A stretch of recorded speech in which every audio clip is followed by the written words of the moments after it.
And we are live, ladies and gentlemen. Welcome to WrestlePurists Worldwide.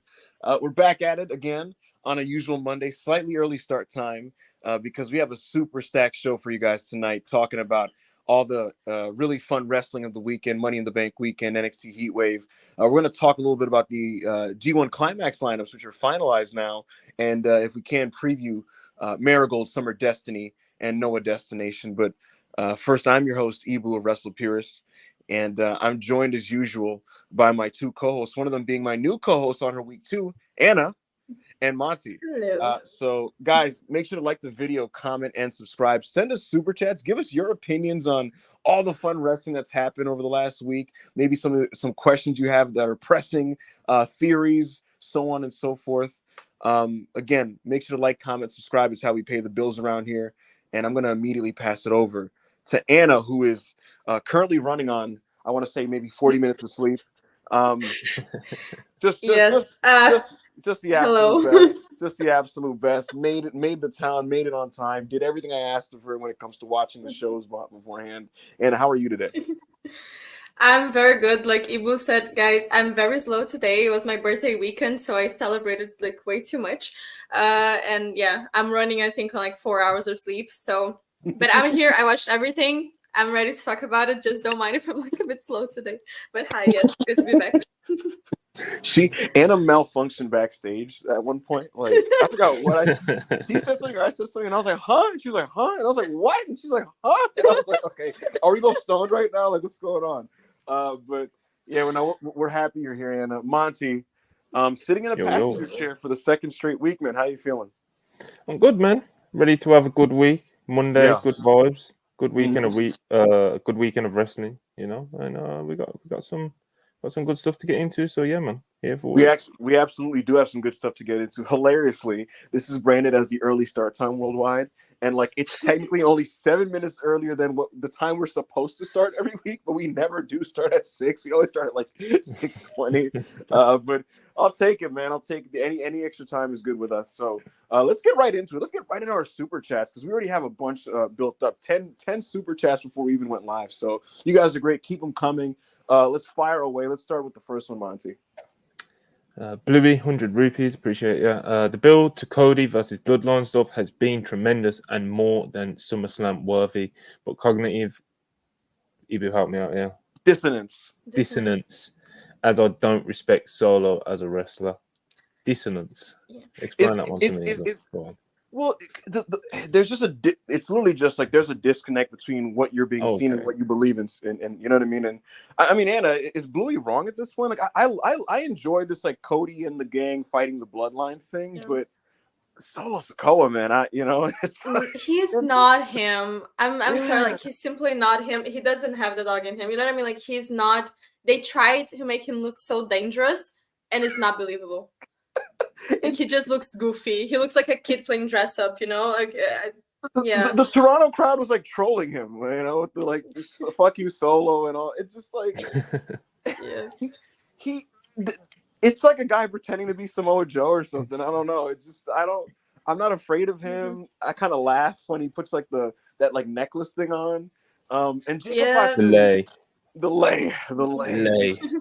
Jacob Fatu he's just so much better. And the funny thing is, Anna, there was a report a month and a half ago that said WWE officials are worried that Jacob Fatu will overshadow Solo Sikoa. And you could tell in the match, they clearly were like, don't outshine him too much. And he still did. And he just still did by just being in it.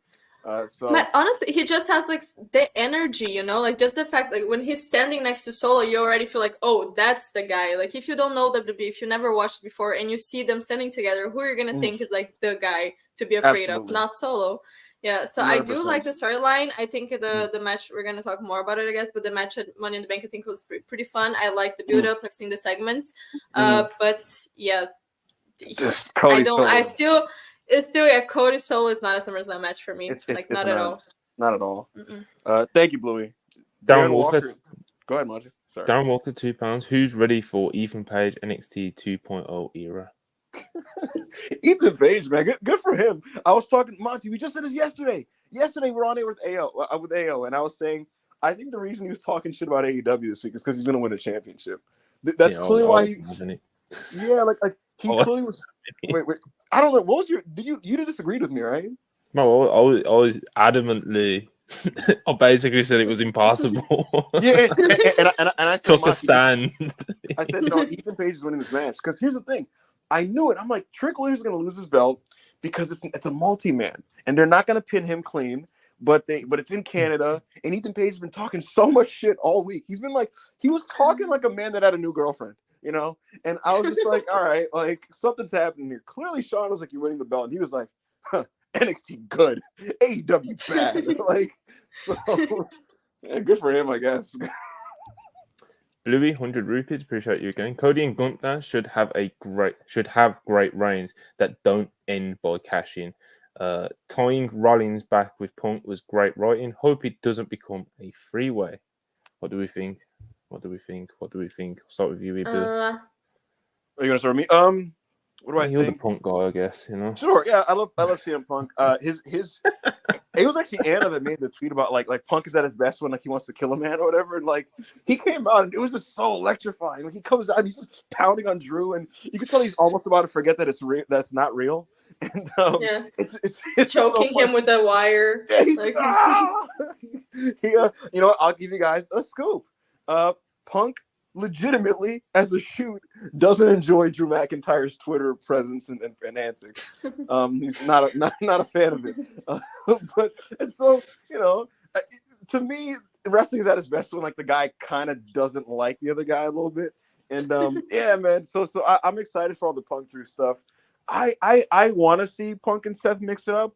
I don't want this first match at SummerSlam to be a 3-way though, non-title. Maybe if there's a title involved, yeah, but if it's not, then I don't want to see it be a 3-way. Yeah, I think it depends a bit on like how cooked Punk is in the ring. I feel like if they put Seth, it's because like it's gonna be necessary. That's because they don't trust. Yeah, like they don't trust Punk to have like the full match by himself, maybe because of the injury or whatever. But I wouldn't want it to be. Yeah, I wouldn't want it to be a triple threat. But if it is, I think it's like understandable as well. You know, that's a good point. I didn't think about the like injury factor and them being like, I don't know for sure, and them being like, Seth, can you just make sure to keep this thing on track? Yeah. So we'll see how it plays out pretty soon, probably. Yeah, probably tonight. You know, Mansfan 84 199. Appreciate you as always. WrestlePurists thoughts on Hanger, best in the world level in my opinion. Yes. Yeah, he's been great, man. It's only it's been a week or something. It's been like a week and. Probably the best thing in AEW at the moment. Every time that Hangman is gone, it's just like we feel like we miss him, you know, like his presence makes such a difference in AEW. And AEW was good like the past few months. Not like he was bad and then he came back and became good again. Like he was good, but he just takes it to a whole different level just by being there, you know, like he's such a talent. And I've been saying like for years now that I think he's one of the best in the world, and people know how good he is, but I don't think people actually know how good he is. And I hope that this new character, seeing him through this different perspective, make people like actually wake up to this fact, because he's just he's so like his presence adds so much, you know. He's so good. I love it. That man was about to cry. He was like, he broke into my home. He broke into my home. Doesn't say his name. He would say the first promo we cut in like a Batman voice. Listen to me. I'm not here for the bullshit. You're like, oh, okay. He's awesome. He's gonna kill Danielson on Wednesday. Yeah. Oh, man. I'll never write off the dragon. You know. The dragon doesn't have it on Wednesday. I'm sorry. As Hangman said, we're 1-1-1. All those times before, I wasn't as driven as I am now. You believe him, man. Look into his eyes. That's a crazy man. He'll kill somebody to get what he needs. Brian, done. It's over. We're gonna retire early. Like it's not gonna. Absolutely. Scott, $2.79 Canadian. Appreciate it. Javon Evans stocks going. Holy shit! Absolutely, he is unreal. Very high right now. Very high right now. Yeah. He did like 4 or 5 different things where I was just like, what the fuck? Yes. Yeah, he's on his way, man. He's on his way. Super chat name I'll never say, $5. Appreciate you as always. Not only Heatwave was better than Money in the Bank, it was better than Forbidden Door. Forbidden Door has had the best match, Swerve versus Will, but had much lower lows. Mox versus Naito and the learning tree. Ibu is getting a phone call, so you see where his priorities are, people. You see where his priorities are. He gets a phone call. It best have been, I don't know, if it's not Tony Khan or Triple H. And yeah, but I was gonna say that I mean, at Forbidden Door, because it's such a longer card, there's more room for error. You know, if they would like just choose 5 of the main matches in the card, and maybe it would have been like better. But I don't. Yeah, I think that's like the how to say, the blessing and the curse of having long cards. It can be a hit or a miss. And yeah, Heatwave, I think Heatwave as a total, it was one of the best ones so far. Yeah. Yeah, it was a really good show, but you know, very long, very, very long. That's you know, it happens. And Ibu's back. There we go. All right, what I missed? Just nothing too special. Anjan $2, appreciate. Was that bald bastard getting cooked? What? Who? Mr. Yes, Mr. Triple. No, they were kind of cooking Tony. Anjan PN $2, appreciate it. F everyone else. Hanger is easily Wrestler of the Year 2024. #Yeehaw. He's been gone for like 5 months. Real. You know, boy. Yeah. You know what that reminds me of? In 2021, guys, Danielson was gone from like May to September, and I was still like, when he was doing those AEW matches at the end of the year when he debuted, I was like, Wrestler of the Year, he's the fucking Wrestler of the Year. My Wrestler of the Year is still Dwayne. So Make of that what you want. Yo, I called Dwayne my rest of the year off some fucking Instagram promos. I was like, yeah, it's him. He's a game changer, you know. Lysis Strata. Forgive me if I'm pronouncing that wrong. $5, appreciate you though. Saw someone say the best thing Zachary Wentz ever did was give Wesley a singles career. That's not nice. That's I like it. That's not nice. It's just I mean, I like Wesley as a singles wrestler, but they were a good. they were a tag good team tag as well. team as well. Yeah, It wasn't like Like Wes them was tagging with a together. shitter that he let go. It's not like, it's not like the Acclaimed, you know what I mean? It's right. Free Anthony Bowens. Right. Kale, £50. I appreciate you as always. Current conspiracy theory is Rhea tipped someone off with her ult. I'm seeing a lot of stands acting coy. P.S. Ibu, know what you said about Heatwave. I'm going to expose Rhea Ripley right now. Rhea Ripley does use burners, and Rhea Ripley does talk to Stan accounts through the burners. And Rhea Ripley, I don't know if she did this, but I will say I saw a lot of stands just kind of going like, wonder what's going to happen on Raw tonight. I wonder who's coming back. And I'm like, where's this coming from? So who knows? I don't know if you guys ever saw this. Rhea got caught once because she replied to her own tweet acting like she was a fan. And she was just kind of like, Rhea's so fucking good. And like the company just underrates her so much when it comes to her matches. And it was on her own account and she immediately deleted it. And I was like, bro, come on. Regarding Heatwave, yeah, I thought NXT Heatwave was going to fucking stink. I was going to skip it. I wasn't looking forward to it. And I had it on and I was like, wait, this is kind of good. And I was like, wait, no, it's actually really good. And then like every match ended up being like very good. So we'll get into it shortly. Corey David, $2. Appreciate you. Appreciate you as always. That boy Bouncy. Also, the Oba is the ruler of WWE. You know what, Javon Evans? I told you last week to please stop calling yourself Bouncy, but after the performance on Sunday, you are entitled to call yourself Bouncy. I'm sure he appreciates it, you know. Bro, $1.99. Appreciate you as always. Bouncy should have won.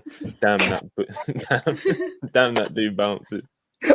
In the middle of the main event, I just tweeted in all caps, "That boy Bouncy!" That boy Bouncy. People were like, "Oh, it was so funny." Oh my god. Austin Kinkle, $2. Appreciate you as always. Buying Oba, Soul, and Roxy stocks. Fire emoji. They're expensive now, but still a good time to get in. You know? I just love women, Monty. You know, like it just. You were right yesterday when you said something about like when women just kind of in wrestling just come into their own and show out and do good things. It just warms my spirit. There's just like there's a grit to it, Ibu, you know. And And you see, like women wrestlers, like because of just like the way the landscape is, even with all the progression that there has been in like women's divisions, like across the world, you know, like there's still like you sometimes like the ladder match, for example, like you just see like it's like you can visibly see the chip on the shoulder, you know. Yeah. And they're just going for it, you know. I don't know if you guys know that meme. People post it on Twitter. It's like a girl crying. It's like 2 seconds, and she's like, "Oh, women!" And that was me after like 2 Kalani Jordan flips. I was like, "Oh, women!" Good shit, man. Some good shit. Sam Chonko, 35 Zar, appreciate you. As always, wish the PC had a Bret Hart, Lance, Cornette, Orton that can help make the impressive physical feats plausible and logical. NXT was great. You see how he snuck Cornette in there? Yeah, he flipped like, it in like Bret Hart, Lance, okay, Cornette. Snuck him in. Cornette. We don't It's need like the meme Cornette. of the lineup with a clown in the middle, you know. That's literally like I don't know all that, but I get what you're saying. I get what you're saying for sure, but I think in general that stuff comes naturally anyway. Like Will Ospreay, for example, right? He never had a Cornette or Lance or Storm in his corner, but just as he got older and more mature, he got just more seasoned at filling the gaps and filling in between the cool stuff and all that type of shit. But yeah, you know, that's always something to focus on. I do think, and I said this to someone yesterday. I prefer Kalani and Soul taking the approach they took last night than working like a really basic and boring wrestling school training match. You know, so I'd rather you just kind of go for it and try to impress people and get people's attention, especially when you're that, you know, new to the game. Bro, $4.99, appreciate it as always. Monty buying early Oba Femi and Tiffany Stratton stock is one of the best investments I've seen. I can't lie. Yeah, Yeah. bro. Easy investments, though. I can't even take too much credit on them. It's just so clear and obvious. It's just how he is. It's just Man, y'all lucky it's Triple H booking and not me. And Hunter's like he likes to play the long game and take his time with shit. If it was me, bro, I'm doing a full like the new guys are taking over fucking movement in the company because there's so many like wrestlers in their 20s that have potential. And I'm not saying I phase out every veteran because there's so many of them that are good, but I'm very much of the mindset of like making a statement and fucking branding this thing as like, man, the kids are taking over, and just I'd be running rocket ships on guys like Nathan Frazier and Bron Breakker and Stratton and all those types of wrestlers. There's a sneak, but anyway. All right. All right. Black Yakuza 94, $10. Appreciate it as always. I know the meme of the week is that HBK is a better booker than Triple H, but the same thing happened with Triple H and Vince. I think NXT is just easier to book than the main roster at this point now. I think that's just kind of the meme of the week, kind of reactionary kind of take, because Money in the Bank had a couple of decisions that people really disliked. Then NXT Heatwave so greatly overexceeded most people's expectations, so it was just kind of like, that's just where the mood is coming out of the weekend, But I even said it. I said it yesterday. Like come on, So there was. I feel like a lot of people. I don't know, man. It's like if you watch the shows weekly, it's just like it's almost impossible to come to that conclusion. I think. Oh yeah, like Like, Sean is not a better week-to-week booker than Triple H. He kind of just like does insane shit and like whatever happens. What pops me about Sean, I will say, is like, he admits when stuff sucks, because if you listen to his conference calls, he's not media trained, right? So like he'll literally say like, "Yeah, I don't know, we're just kind of like figuring stuff out," and sometimes I love NXT media Shawn Michaels. Man. He's just like, yo, they're doing a storyline with this guy Brooks Jensen, and like he's like dealing with alcoholism and shit, and like he's being all weird and doing work shoots. And in the conference call, he's talking to like the Observer, and he's just kind of like, yeah, sometimes things might be a little bad, and that's where you just kind of pivot. I don't know. Like he kind of throws his hands and like, I don't know, like, so whatever. Kind of bad. And I'm saying that about Sean and Triple H as someone who actually watches NXT every week and is entertained by it. Like I don't watch it frowning like, oh, what is this crap? Like it pops me and shit, But it's just like if you actually broke it down, it's like it's.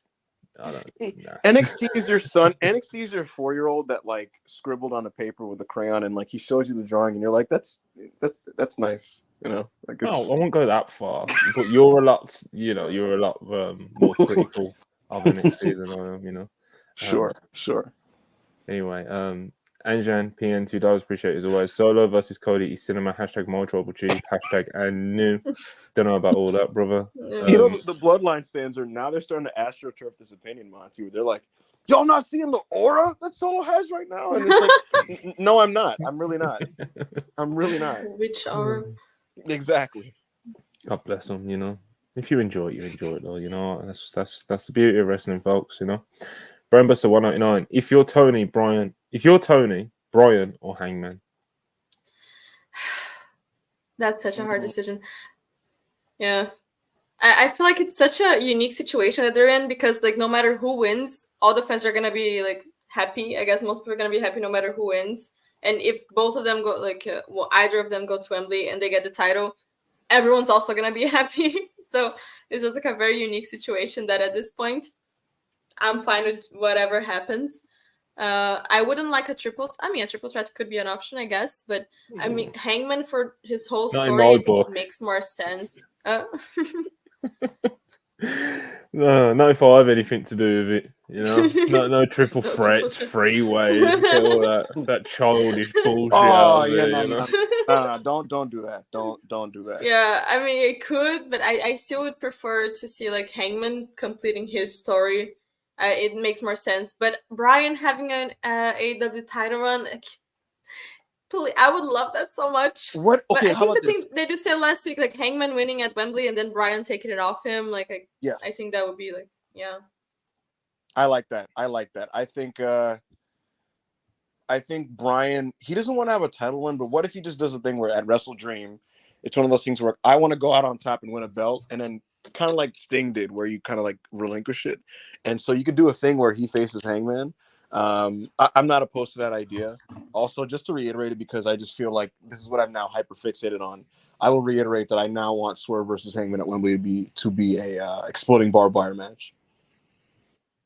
It's the new agenda from Ibu and AO. Yes, If you pay attention to their tweets over the coming weeks, you'll see. Yeah, I'm gonna to be completely honest with you, I'm just gonna bother AEW until they give me what I want. Good luck. Will choose on $5. Appreciate you as always. It feels like Trick Williams may get the title back at the first CW show. When is that? Yeah, when is that? That's like September, I think. What are we in, July? Oh God, holy shit! September's in 2 months. What is this year's going way too fast? Like, Jesus Christ. That's realistic. Someone in the chat, no, I can't be. I don't want to it's like October 1st. Boom. There okay. I think that's a little long, Yeah. I mean, Ethan Page with champion. Ethan Page could hold a belt for 3 months, I guess. I think he might drop it at Great American Bash. Yeah, I think he might drop it on that Sci-Fi Great American Bash show. He could. He definitely could. I wouldn't mind personally, because I love Trick. I think he's like really charismatic. He's gonna be a star. But like the fact remains that like he is still like relatively green, and so like I'm not opposed to just Ethan's like not spectacular, but like he's a professional. I'm not opposed to him just wrestling like the better like workers of NXT, like a Wesley or an Nathan Frazier in the meantime in title defenses. To be honest with you, so it just depends, I guess. But then, who would you give the title afterwards? Good question. Not back to Trick. Yeah. Yeah, that's a good question. I mean, Trick will win it back. I guess my thing is, you gotta do. Sorry, you just gotta do all this bullshit. The Trick Williams, the Ethan Page. I love Javon Evans, but the Javon Evans, whatever. But like once Oba Femi gets that bout, it's like it's a wrap. It's over. Like, you think we're getting 2 belts over? Because how do you beat him, man? You have to find an even bigger man somewhere out there in the wilderness. No, he shouldn't lose in NXT, bro. I wouldn't. He just retired the titles. He wouldn't lose a single match in NXT. He goes to the main roster, then he wins the 2 main titles. People who know the WrestlePurists World War deep cuts, they know more vision. I'm at 2024 people. I'm at NXT made him change his Twitter handle. His Twitter handle was Nigerian Thanos, and they were just kind of like, "Hey, that's not our property, so you gotta change that one." Oba of WWE. Yeah, so now he's like Oba of WWE or some shit. Nigerian Thanos, what a time! What a time! Take me back. Anyway. Kale, 20 pesos, appreciate it as always. Drew gonna have to carry 2 walking corpses. Nah. Seth is oh, come on, Anna. I like that. He did well. He did a lion salt. Like. No, I don't mind Seth. I was about to say I like. He's Seth, not a walking corpse. No, but comparing Seth in the ring with Punk is like, come on, Seth Rollins is very good, to be honest. I'd rather watch a Punk match. I'm sorry, people. Shoot me. I love CM Punk, and I think Seth Rollins. Like I've gotten over my weird Rollins era where I just kind of was whatever. But Seth is good, man. No. Seth is good. Unfortunately, he's a very good wrestler. He is very good. He's very good. Yeah. You've been friends with Visa for too long, but that's what he is. He is good. He is very good. I tend to burn it down sometimes. Oh, come on, bro.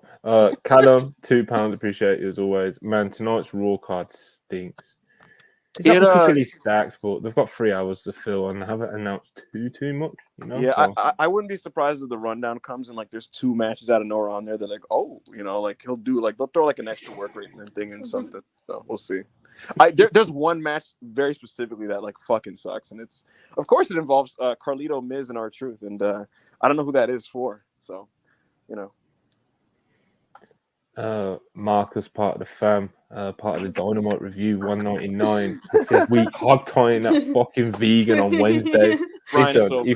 if they do like a big like just decapitation angle, you know, where he brings the rope out, he hangs him and everything, you know.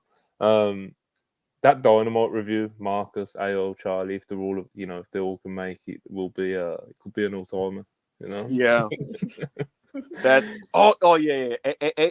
We need like the A squad for this week with Brian. That Dynamite card looks good. It looks good. There's Brian and Hangman and there's like a 4-way that they're calling like Global Glory.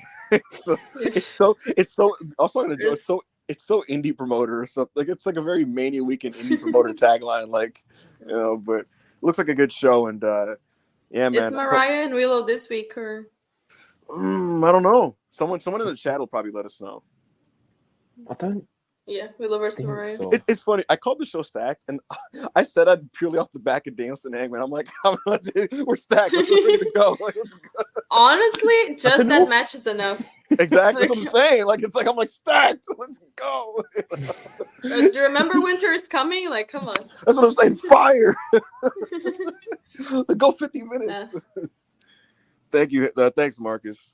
Engine, $2. Appreciate you again. MJF with that goofy ass promo. Hashtag go away from my AEW. Hashtag MJ Fed. He's Screaming does not make it a good promo. That's all I have to say. We spoke about this yesterday. AO basically said it best when he said, "Please just sell a fight. We don't need it. You know, the Nielsen stuff and the star rating stuff." No, sir. I get like why he wanted to draw the comparison and shit, because while Ospreay is like the opposite of him, but all I'll say is going forward, I hope like when they start interacting face to face, it's more about just like them wanting to be better than each other. And you know, I will optimistically say that that's probably what it's going to be, because they'd have to be out of their minds to go head to head in the promo, right? And Max is just like, I don't know, Will. Maybe I'm just a 4 1/4, and you're 3 1/2, or like I like that would be like insane, you know. That sounds so realistic, Tom. I don't know, bro. When is the last time you got a 5? And it's like, what are we doing? Like, what are we doing? Have you seen your quarter hours compared to mine, pal? It's like, okay. I doubt it. Yeah. Just pretend that wrestling is real. You know what I mean? Please, yes, thank you. Please. That wrestling is real. Holy shit. I'm gonna pick up the speed a little bit on the super chat. Sure, go for it. Sam Chanko 34 Zar, appreciate you as always. Ibu, did you ever hear what the unconventional Heyman pitch was for Bron Breakker? If not, what do you think the path back to the belt should be for Bron? What should be the path back? I'm not sure. I think he's probably just gonna like spear a bunch of people tonight, to be completely honest with you. When, like I said about the Raw card, I wouldn't be surprised if like they announced like literally in like 30 minutes that there's gonna be 2 Intercontinental qualifying series matches or some shit, and like Bron's involved in that. Regarding the unconventional Heyman pitch, yeah, I heard months back that Paul has a weird pitch for him. I never figured out what it was. When I last asked about it, they said Roman Reigns' break has delayed and changed those plans. So I don't know what that means, but that tells you Roman Reigns had something to do with the pitch. Night 122 199. Appreciate you as always. Thick Rollins was cooking. Not gonna lie, decent out there, man. Seth was cooked. Seth was thick on Saturday. He was very thick, you know, but he was doing his thing. Come on, man. It is. Does anybody remember when Bronson Reed called himself a thick boy? He had it on his gear. Anyway, super chat name I'll never say, $2. Appreciate you again. Don't forget to buy your Jada Parker stocks too. Bro, when Dave Meltzer gave her 4 1/4 on Friday against Mia Yim, right? I didn't watch it. It's good. It's a good match, you know. Like 4 1/4. 4.5 stars. It did top me. I can't lie, you know. But good match, man. Good match. I gotta be honest with you. Like, I have a theory because I do listen to Observer Radio. I think Dave like has a crush on her because like every time he talks about NXT, right? Bro. No. Listen to me. Come on, man. Because Brian recaps these shows, right? Because listen, Brian recaps these shows, and Dave sounds half asleep and like he has nothing to say about NXT. But every time it's a Jada thing, Dave's just like, I just think there's something about her. And I was like, "Yo, Dave, Good man. he's Why like, can't you just be good? You know. he's just like, I just really like Jada." And it's like, all right, okay. Nah, she's good, man. She's coming along very well. When I think in the women's breakout tournament, she was like doing her first, like when the start of like a TV run started. It's like I wasn't as sold as Twitter was, you know. But she has definitely come along pretty well. That match with Mia Yim is, you know, it's a good street fight, man. It's what it is. I think the main thing with Jada Parker is that she's figured out very early like who she is, who she wants to be as a character. Right. And that will take you very far very quickly, you know, if you can just kind of figure that out, and it's obviously it suits you and it's the right character and you can do it well, which she does. So Funny and enough, it translates into her wrestling as well, you know, just her style and everything. So yeah, absolutely. all right. And that's the Sultan, $2. Lola showed serious upside IMO. I think she has the whole time she's been in NXT, to be quite honest. So I liked her a lot. My friend yesterday randomly said she's like wrestling J-Lo, and I don't know why I've been thinking about this for a day. I don't know what it is. Yeah, because that was something I was gonna say when we were talking about the match, but I'm gonna say it now that at least like 2 or 3 times during the match, she just goes Latina. Like, what? she's a beast. She's a performer, man. You know, it's just kind of like she loves it out there. dying. You can tell. You can tell she really does love it out there. Anna, you know what's so funny? On the Go Home show for this NXT show, I saw the clip on Twitter. She's cutting this promo and she's talking about how, like, my mother, when she was pregnant with me, gave up her dreams to help me in life. And I went to the MMA to pay for my family. And it's this emotional promo, right? She was talking about how, like, I'm going to be the first Cuban-American women's champion. And she's crying. And I'm like, wow. And then they're playing her music, right? And there's tears in her eyes. And then she starts doing, like, the hip swivelly dance. And I was like, what the fuck? Real. But for me, it's just like, I don't mind her doing that, but just, like, the outs were, like, saying Latina. Like, what? Latina. Before doing a fucking, like, flip. Booker T every 2 seconds is going, oh. She's so funny. Listen. She's great, man. She's great. And yeah, I really like her, but that popped me so hard. Yeah, she's funny. It's a good thing, you know. It's not a criticism. It's a good thing. Andrew the Giant, £5, appreciate it as always. Bought Tonga lowest stocks. Bought Tonga lowest stocks after his match with Great Khan. Might need to cash them out soon to get a good return. I gotta be honest, he's becoming one of my favorite wrestlers. Like Tonga He's so funny. He's so funny. Just like ass slaps. Anna, you know there was a FIFA report specifically just about WWE's backstage reaction as botched, and like everybody's saying like, why did you punch him in the ass and stuff? The funny thing is they know he can't wrestle, so they're like, bro, just stand on the outside, wear a suit, look handsome, you know, do a little interference. And like his one spot, the low blow, he's like, wait, no, one more time. It's like, one of my favorite videos of all time is his match with Okada that he's just going. Oh yeah, the combo. Joe always mentions this. So Tonga Loa does like a really bad 619, and he replied to the clip on Twitter with fucking shit.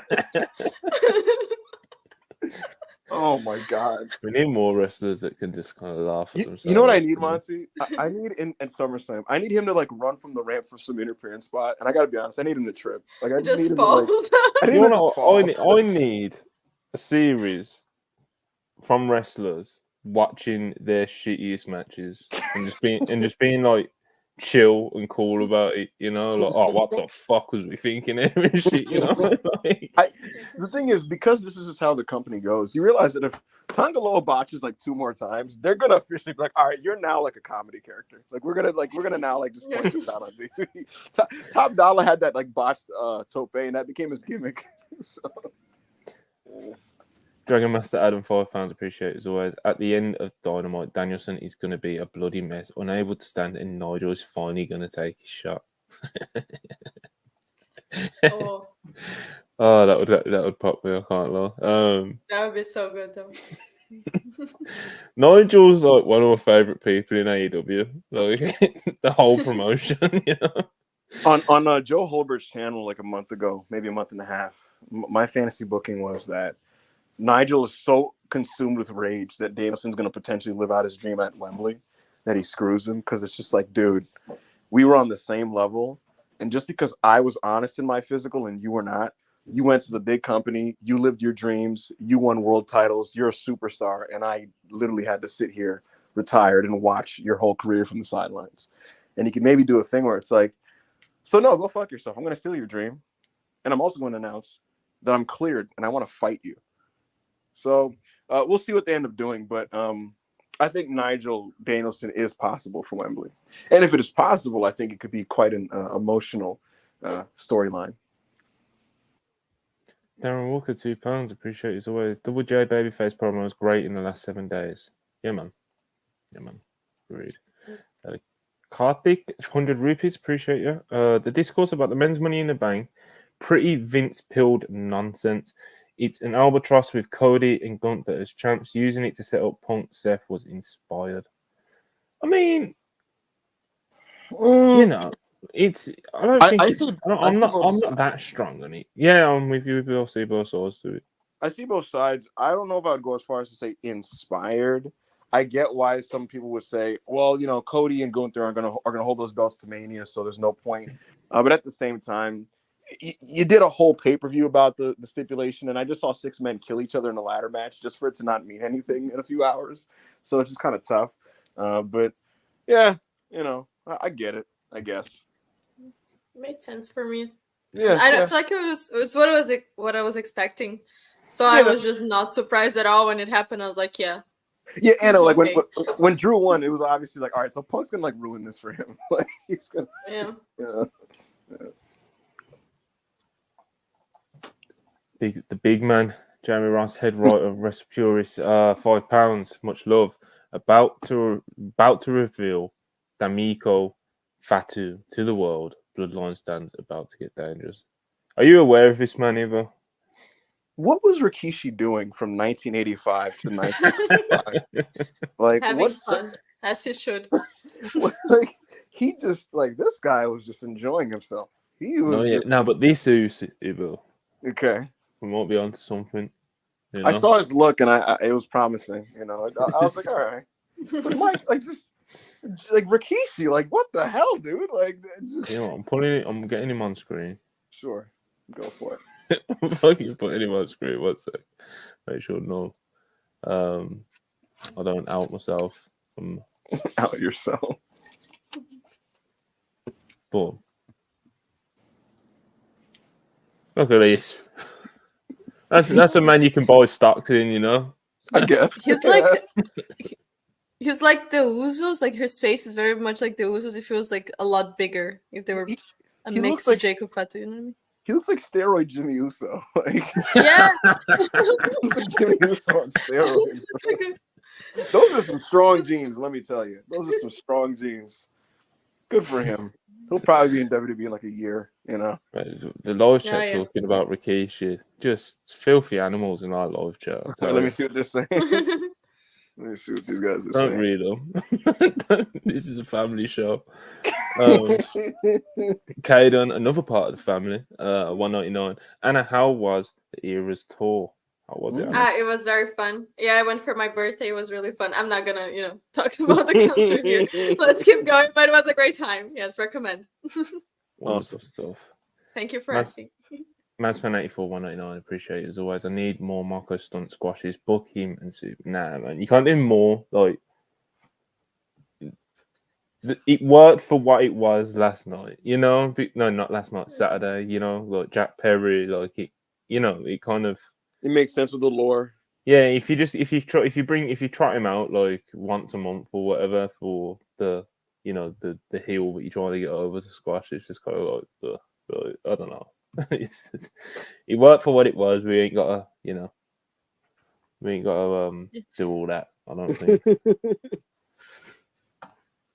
Black Yakuzu 94, $5. Appreciate you again. Tonga Loa killing the aura of the Bloodline with his incompetence would pop me, and Roman is going to do the job for Solo, just like with Jay LMAO family. I don't know, man. I don't think Roman will. I don't think Roman. I don't think Roman. To so. Oh, are you kidding me? I don't think Roman's putting on the Solo. Absolutely. He shouldn't, at least. No, he's not doing that. Thank you, Black Yakuza.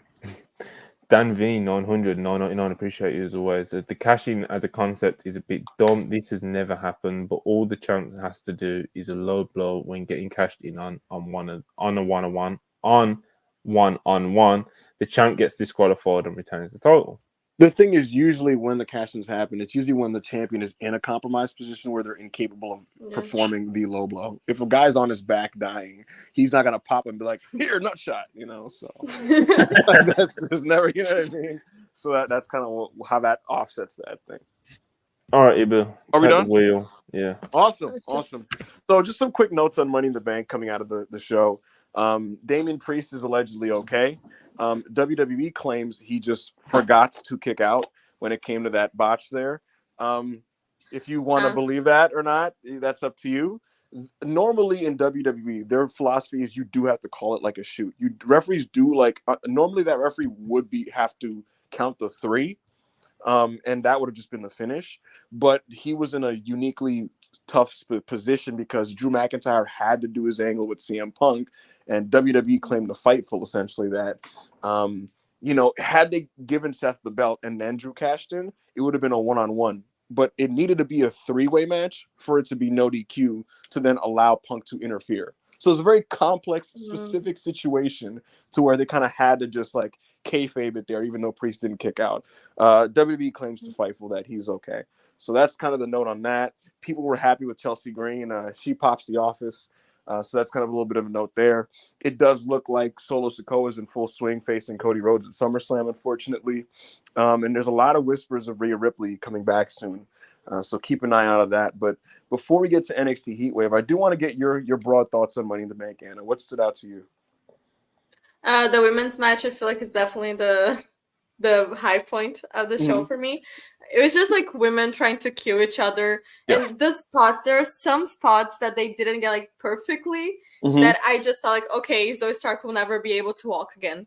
There's some falls that were just so nasty, and Io doing all of that a week before having to wrestle Tommy, she stresses me the fuck out. But I think it was just really yeah, it was just really fun. I wouldn't say wow, what a great well structured, well thought out match. They were just doing shit, but that was good. Yeah, exactly. And I feel Money in the Bank, they're my favorites when they are like that. It's just a huge mess. They're just trying to kill each other to get the briefcase. So the women's match really popped me very hard. The rest of the show was sure, right. It was it happened. It happened. I can guarantee that. I did enjoy Chad Gable's performance in the opener, though. I thought he was sick. Yeah. The suplex on the ladder. Come on. He's so that was awesome. So beast. He's so beast. It was so good. I didn't think the men's other match was that bad. I saw a lot of people saying it was bad. For me, it was just okay, was there a middle ground? We've seen a lot worse. So that for me was okay. The angle was super expected. The main event, I do like Cody with Randy and Kevin a lot, but then that ending was just solo hype is just very industry planted, So yeah, tough one. But yeah, that was Money in the Bank. What's up? No, it was just okay show, It wasn't as bad, I think. Yeah, that's the thing. Cage match was a really low one, and I thought it was all right. The big surprise of the weekend, though, everybody, and this show was gonna originally just kind of be a passing conversation on this podcast, but NXT Heatwave was not an okay show. It was very good. 5 matches, just like the show the night before, started the same exact time at 7 p.m. Eastern Standard Time, ended about an hour earlier than the main roster show. NXT Heatwave 5 matches. I thought this was really good, and every match had something to like. And probably one of the biggest wrestling over deliveries for me in a long time. Let's just get right into it. And Oba Femi and Wesley went out there, and Oba just kind of kicked the living crap out of Wesley for a little bit until he started making his comebacks. At one point, he does like this gorilla press F10 spin in midair, and Oh, I've never seen a human being in normal gravity spin that much in the air before landing. West was sloppy at points, but like this was just like really fun. It was a great David Goliath match, and Oba Femi for his experience level, he's been doing this at this level for I don't even think a full year, and he's already looking like one of the next great wrestling big men. It's a weird one, isn't it? Because he debuted in April, and he got injured. And I think that's always important to know because it makes it even more impressive. Like he's doing this coming off a major knee injury, like this current run.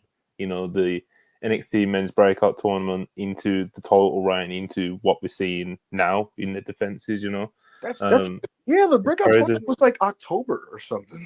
Yeah, so it's I think this November, December time. It was late last year though.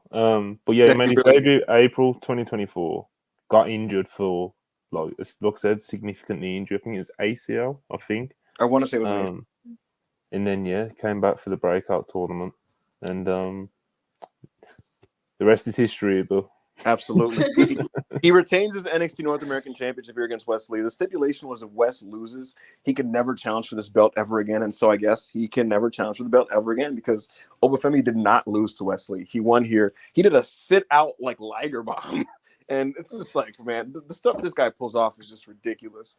What did you make of this, Anna?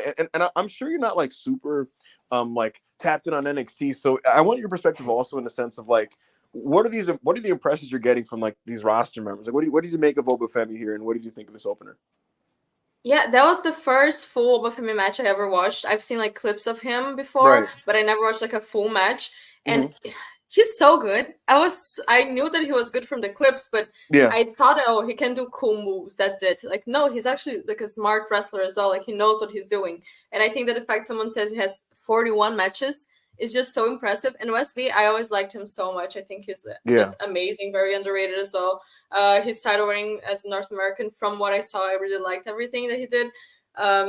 And I mean, I hope that now this is like an opportunity for him to go higher and do other things as well. Correct. But I think it was like really, really fun. You know, it was like a great way to open the show. It was not match of the night for me personally, but it was a highlight because I was not expecting that. I thought either it's going to be more of a squash match, like they're just going to fuck up, especially in the beginning. Wesley was just being murdered. But I think it was structured very well. And Oba Femi, oh my God. I have no idea what to say about that man. I was so impressed by him. And I can see it, the way that they're like moving him up so fast. I can see him in like 1 year, like 2 years being in a WrestleMania, like important match or something, you know, like I can see them putting, not the main events, but putting him in that position very, very fast. And they should, because he's like, what the fuck, you know, he's amazing. Yeah. I had a really good time with this. Hilariously, I watched this and I was like, well, the show won't be able to follow this match. And then like the rest of the show happened. Monty, you're the big Oba Femi guy. It can sometimes be a bit much, but it's almost hard to argue with the bit at this point because he is undeniable. He's so calling it that. How you feeling? Your boy again? He didn't miss again. He did it again. You know, he did it again. All these challenges, bro. They just can't hang with him. You know, now it does actually pop me kind of how that is the story of his reign. Like he does just murder guys, you know, and he's been in a few kind of like he's been in like 2 or 3 triple threat defenses, you know. So there was a couple haters out there who were talking about him being like you know, no, he couldn't do it in the singles, you know. We'll see when he's in the singles, but I always knew. Wesley, of course, like Anna said, like you've said, Wesley's good, man. You know, Wesley's a good wrestler. So yeah, Oba Femi, singles. This is we're here, bro. This is what he does. You know, he knows who he is. I've said it all last night. You know, he's good. Like he does things that no one else can do in terms of his feats of strength. Like you're not seeing people get launched into the air the way that he can do it. Whether it is like the big spot that everyone was posting yesterday where he threw Wesley in the air with that F5 million or whatever the fuck he wants to call it, or even just that spot that he does like in every match where he just fucking throws a guy across the ring. Like no one's getting the clearance that he does with it, you know. So he has things that really make him stand out, and he just understands his presence and who he is as a character, and it's all falling into place, you know. It's all going. The scripts are written, he's playing out, you know. It looks like it hurts to wrestle him. And it should. Yeah. It should. When he power bombs people, he puts them through the fucking canvas, bro. Like it's not a game. His You know? his big move. They have like this Keith Lee in his prime style Impact, where like the power bombs and shit, where you're just seeing this big black man just fucking destroying someone. You know, like it's that kind of thing. And the last thing I'll say on this is just you know, the late 2010s, the trend was like flippy big man. And that was cute for a little bit, and then it kind of got like kind of cliche, you know. I was like, all right, like, I don't need to see you do like a slow like Hurricane Rana, but we're getting back to just meat and potatoes. You're big and you whack people and you slam people, and you're scary, and I'm appreciative. Yeah. What's up, Anna? Usually I don't like big wrestlers whose whole personality is like, "Oh, I'm big, look at I'm me." big. But I think but he does it so well, and he's not. I feel like it's more than that. You know, like he's a big guy. He wrestles as a big guy, but he has more. He doesn't feel just a basic like Omos or something like that. You know what I mean? Exactly. Yeah, He's not he like has something to him that differentiates him, even though he's just a big guy wrestling like a big guy. a It 100%. doesn't feel basic, and I genuinely feel like he's one of the best big guys that I've seen in a very long time. Yeah, I'm excited for his future. I'm also excited for the futures of the two women that followed this match. We had Kalani Jordan and Sol Ruca, and they faced for the newly minted NXT Women's North American Championship. This belt was started out last, like I want to say a month ago in the ladder match in Las Vegas. And so the new North American Women's Champion was Kalani Jordan. She's taking on Sol Ruca. These two were pretty much seen as like the big, like standout bright spots from the PC class from like about a year ago. And they went out here, and this could be classified as a blind leading the blind match, and the fact that they're both inexperienced. But man, I was caught off guard by how like cool this match was, man. Like they just staggering levels of athleticism, and they pulled off so many cool moves. And like it just felt like they're at a big stage, and it just felt like high pressure. They could have bombed. They could have had a sloppy, messy, disjointed wrestling match, but they kind of like came alive under the pressure and like did their best, most innovative and impressive stuff. So this was just a collection of really dynamic and quirky spots and sequences. Definitely a spot fest. But like I'm seeing Sol Ruca doing lucha libre out there, and they're doing like pin counters and like poison ranas and dives, and Kalani does a 450 splash, a split-legged moonsault, top rope poison ranas. And I'm like, my goodness, I kept worrying Anna because they're setting up all these elaborate spots, and I'm worried like one of them is going to be a botch. So I'm like, where's this going? Where's this going? Where's this? Oh, she did it! That took the whole match for me. I'm just, what's about to happen there? And they landed. So, like a lot of conversation surrounding this match about like, you know, it's just a gymnastics display, and like it's you know, like over choreographed and so on and so forth. And regardless of where you land on that, the appeal for me was seeing two green women pulling this off, and it just made for a uniquely cool experience. And I was just very proud watching them. And I think this is seminal work from two of them in an artistic standpoint. And I look at this the way I would look at like when Jerry Lynn and like Sean Waltman, the future X-Pac, would wrestle on the American Indies in the early 90s, or like Psychosis and Rey Mysterio in the mid 90s, or Jerry Lynn and Rob Van Dam in the late 90s. You know, that kind of cool, innovative wrestling. And I think we're going to look back at this match 3 years from now, and it's going to be like, yeah, man, this is the match that put these two great main event women's wrestlers on the map. What did you think, Anna? Something that this match kind of remind me of, not because it was a similar match by any means, but the feeling that I got was the same feeling that I got when I watched Io versus Candice on NXT Takeover. Was it Toronto as well? Or Probably. Yeah, I got the same feeling because when we were watching that match, like, oh, this feels important. This feels like an important match for NXT Women's. This feels like it's taking the women to a different level that they weren't before in NXT, and not like because I feel like they took them to a different level, but I feel like they opened like such a big space for women in NXT that. Right. I don't know how to explain this well, but it just felt special, and it feels like more people are going to tune in, and more people realize how good they actually are because of that match. You know, like we had an idea, we've seen them doing like very cool stuff, but with Kalani, for example, I had no idea who she was until she won the belt. I didn't, because, you know, I didn't follow NXT, I didn't watch weekly, so when I saw they announced the participants for the ladder match, I was like, yeah, she's the last one that I would ever think that was going to win the belt. Because she was the one that I never heard of. I heard about Saul a lot, like Fallon, like all of them, but Mhm. no Kalani. And when she won, I was like, okay, let me see what she can do. I don't see it that well. I didn't see it during the ladder match, so I wanted to see. And this as a first official pay-per-view defense, they blew it out of the water. It just felt like something that will be talked about and will be remembered. And it felt important for NXT Women's. It was a spot fest, but it was so good. And I feel like sometimes they just need to do that, and it didn't feel dumb. It didn't feel like a spot fest. They were just doing things for the sake of doing things. They still had some logic to their moves. I think it was very well structured. They are good. They're talented. They're athletic. They just wanted to showcase that. And I really like the fact that they did a similar sequence that Ospreay and Ricochet did.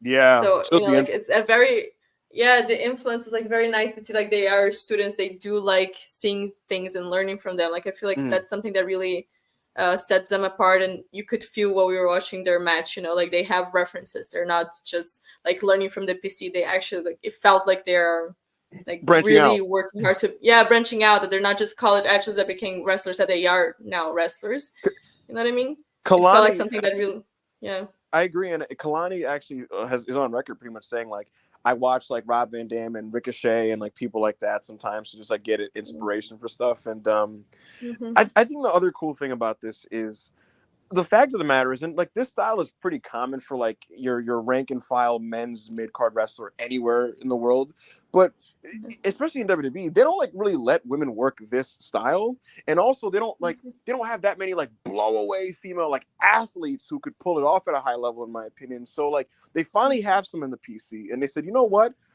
you two, we're gonna let you two basically pioneer this fucking women's basically women's X division style professional wrestling. And so it's just kind of cool to see it. You know what I mean? It literally feels like evolution right before your eyes. You're like, man, these two are freaks. Holy shit. So that's kind of why it worked for me. Monty, what did you think of this one? I really did enjoy this because I thought for what it was and kind of what it needed to be, it was just a superb showcase. That's basically what it was, a showcase of kind of what these women can do, what makes them stand out. And it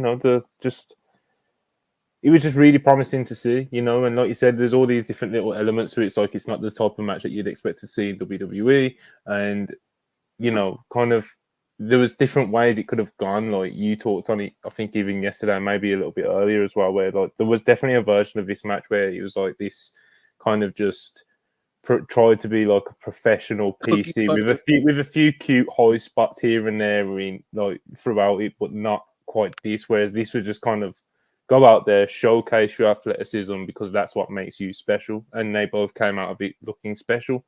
And because it's the flippy gymnastics and stuff, some people are going to be divisive on it. And was it the most cohesive, competitive, escalating, great story told? No, it wasn't. But it was a showcase, and if you look at it go into it looking at it like that, then it's it couldn't really have gone much better, to be honest. And I'm not saying that makes it a 5-star match. It's just for what it was, two greenish athletes that are coming along very well, wanting to showcase what they can do in a in a developmental mid-card title match. I thought it was pretty perfect for what it needed to be honest. I agree with you, Monty. And one of the bigger compliments I could pay to this match is I now want to at least keep an eye on NXT to at least watch what they're doing. Now it's one of those things where if Soul Ruka's on a graphic, I'll keep an eye, and if I hear it's good, I'm gonna watch it. And I'm also the way this match went, I get the feeling now that at every pay-per-view they're gonna try to top this by doing new cool shit, which is kind of dangerous and scary, but that's kind of the direction these types of wrestlers take, and I'm just curious what they come up with. You know what I mean? They're gonna try to love how creative Soul Ruka is, man. She tries weird shit. Even just a finish, bro. Her coming up with that. The Soul Snatcher, The 450 clothesline she did yesterday. Hey, Rossio Gal, why don't you call Triple H and say you borrow Soul for a month? This. Let's get a tour, see what happens. Just see what happens. Throw her against the Marigold mid card. But I thought it was dope. And so the show was off to a good start. And then we went on to the third match of the show. And it's Chase U and Nathan Frazier and Axiom. And I'm like, all right, well, this is probably where things kind of level off. This is probably where things kind of, regress back to the mean. This matchup was a matchup that I now infamously called mid when I saw the graphic a week ago, guys. I saw that Monty tweeted that JCU are the #1 contenders for the NXT tag titles, and I quote tweeted and wrote, "That's so mid." And then like Peach was like, "Cry," and I was like, "Nothing on this show looks like it'll be good." And as the I'm getting quoted by like every Zoomer on wrestling Twitter, and I'm like, "Damn!" And I'm watching this match, and I'm like, "Damn, this is good." They're like, "No, this is like really good." I'm like, "Wait, this is phenomenal." Axiom and Nathan Frazier are two of my favorite wrestlers in the world, to be completely honest with you. I think they're such a sick tag team. I just told Charlie like an hour ago, I'm like, yo, they kind of like remind me. I get the vibe of like the Motor City Machine Guns when I watch them. And Axiom is so fluid and smooth. Frazier is so explosive. I think he has this like Osprey adjacent upside, to be completely honest with you. And whether he reaches those heights are pretty much it's pretty much up to WWE, to be honest with you, and how they book him. But they're an awesome tag team, and this kind of had a nice pace going through. And it's the type of tag match that slowly escalates, and the payoff and the later stretches actually deliver. Because like this thing just exploded in the last quarter with all the combination moves. There was like a fucking Canadian destroyer off another man's back. We got poison ranas and Spanish flies, double dives. That golden ratio finisher that Axiom does, it's very similar to like a Swerve's house call. It's so sick. They did like a combination like a kick brainbuster move. Just a great time, I thought. And I'll just say it. I mean, I'm not seeing that many tag teams step up for tag team of the year recognition this year. I think Axiom and Frazier, given this match and some of the stuff they've done this year, they definitely deserve recognition for that award. I think they're among the better tag teams this year, and I think they might be the best in WWE. What did you think of this match, Monty? NXT takeover. The spirit still lives, brother. The Absolutely. spirit still lives, you know. The way this built and the way the crowd got more and more invested in it was just like take over, bro. You know, it was back. Yeah, it was great, man. Axiom and Frazier, like you said, they've had such a strong year, such a strong kind of tag team run that they've been on. Obviously now with the tag team championships, when they won them, it was kind of like, okay, now the NXT tag team division is going to just produce bangers, and they've had good defenses, but they haven't quite had the matches that you would have like preferred them to have. And even this one caught us by surprise, as Ibu's already outlined with his tweet when he saw the graphic, like, Chase you know. But you know, Andre Chase, good tag work. I do think he's a good hot decent. You know, he's a good hot tag as well. He's had a few of those, I'm telling you. But yeah, man, it's just the way this all just came together on the night with the crowd and everything. It just fucking worked, you know. A great match, a great defense for one of them. They gave themselves a name on Twitter earlier. I think it was like Fraxion or some bullshit, you know. Let's come up with something, guys. It's not, you know, rarely do fusing names like sound good, you know. Like Fraxion. Yeah, it sounds like a curable itch to your back or something. Anna, what did you make of this? What did you make of Fraxium and the Chase you got? I mean, I don't think I enjoy the match as much as you, Ibu. I'm just gonna say that. Like, I think it was like a very good tag team match, but I wasn't like, oh my god, match of the year. Like, oh shit. Yeah. You know, I thought it was fun. I thought it was definitely very nice. I like Nathan Frazier a lot. Axiom, I still need to see a bit more of him. Like, he's very fast, very fluid, the way that he moves. I feel like there's also something, the PC wrestlers, they're great, but you can feel when someone had experience outside of it. You know, I feel like it still comes through. Yes. Yeah, it does. Quite a lot. And with the both of them, like, I felt that, like, you can see. I mean, I don't know what the Chase you guys were doing before going to NXT, because they look a bit older to be like college athletes straight to NXT. I don't know. Right. Yeah. I'm sorry, I really don't know what they were doing before. But with Axiom and Nathan Frazier, like, I could feel like, okay, this is what the experience that the PC do not give you. Correct. You know, like, they just have like that thing that it feels very indie, like very independent wrestling, things that you pick up as you go and not like in a contained environment. But I think it was very fun. They are very good. I would like to see more of them now that I've seen that match, but I didn't think it was like, wow, match of the year contender or anything. Gotcha. But it was fun. Yeah, it was. The Chase U guys, Andre Chase, the one in the sweater, like he was a wrestler on the independent scene, but very much contained to a specific region. And like it's not like he's not like this world traveled, like he was wrestling in Japan, Mexico, and then he did the U. And then Duke Hudson similarly, like he did some Australian indies, I believe, and in like a very specific area, and then he kind of went right to the PC. And so, like, they're like a different kind of indie wrestler, you know what I mean? Because there's like the world traveled, like I went to PWG and I went to New Japan and this and that. And then there's a indie wrestler who just kind of like is a local guy. And before they really blew up, WWE scooped them up and they became PC like pilled. But to your point, you really saw it here. And I thought this was awesome. The follow-up to this match was the lowest rated match on Cage Match from the NXT show.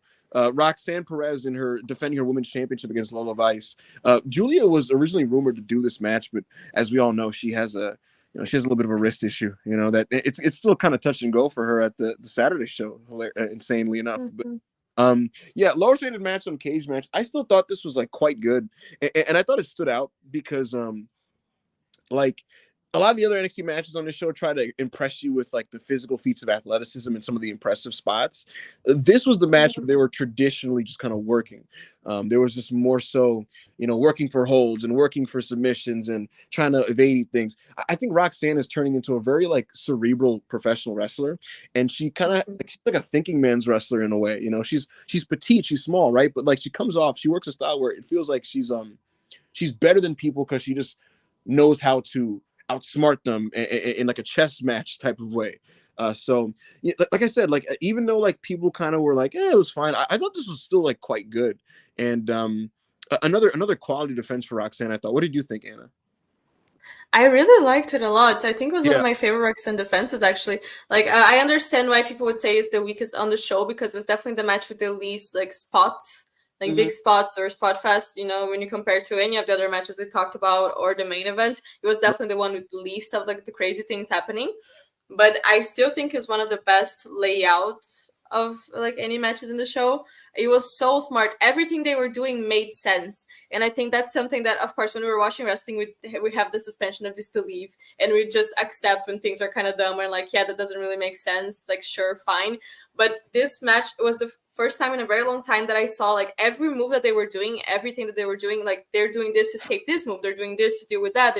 Everything was connected in a way that made so much sense. It just felt realistic, and it felt very smart. And I really like I hadn't seen Lola wrestling before, and I talked about the Latina thing.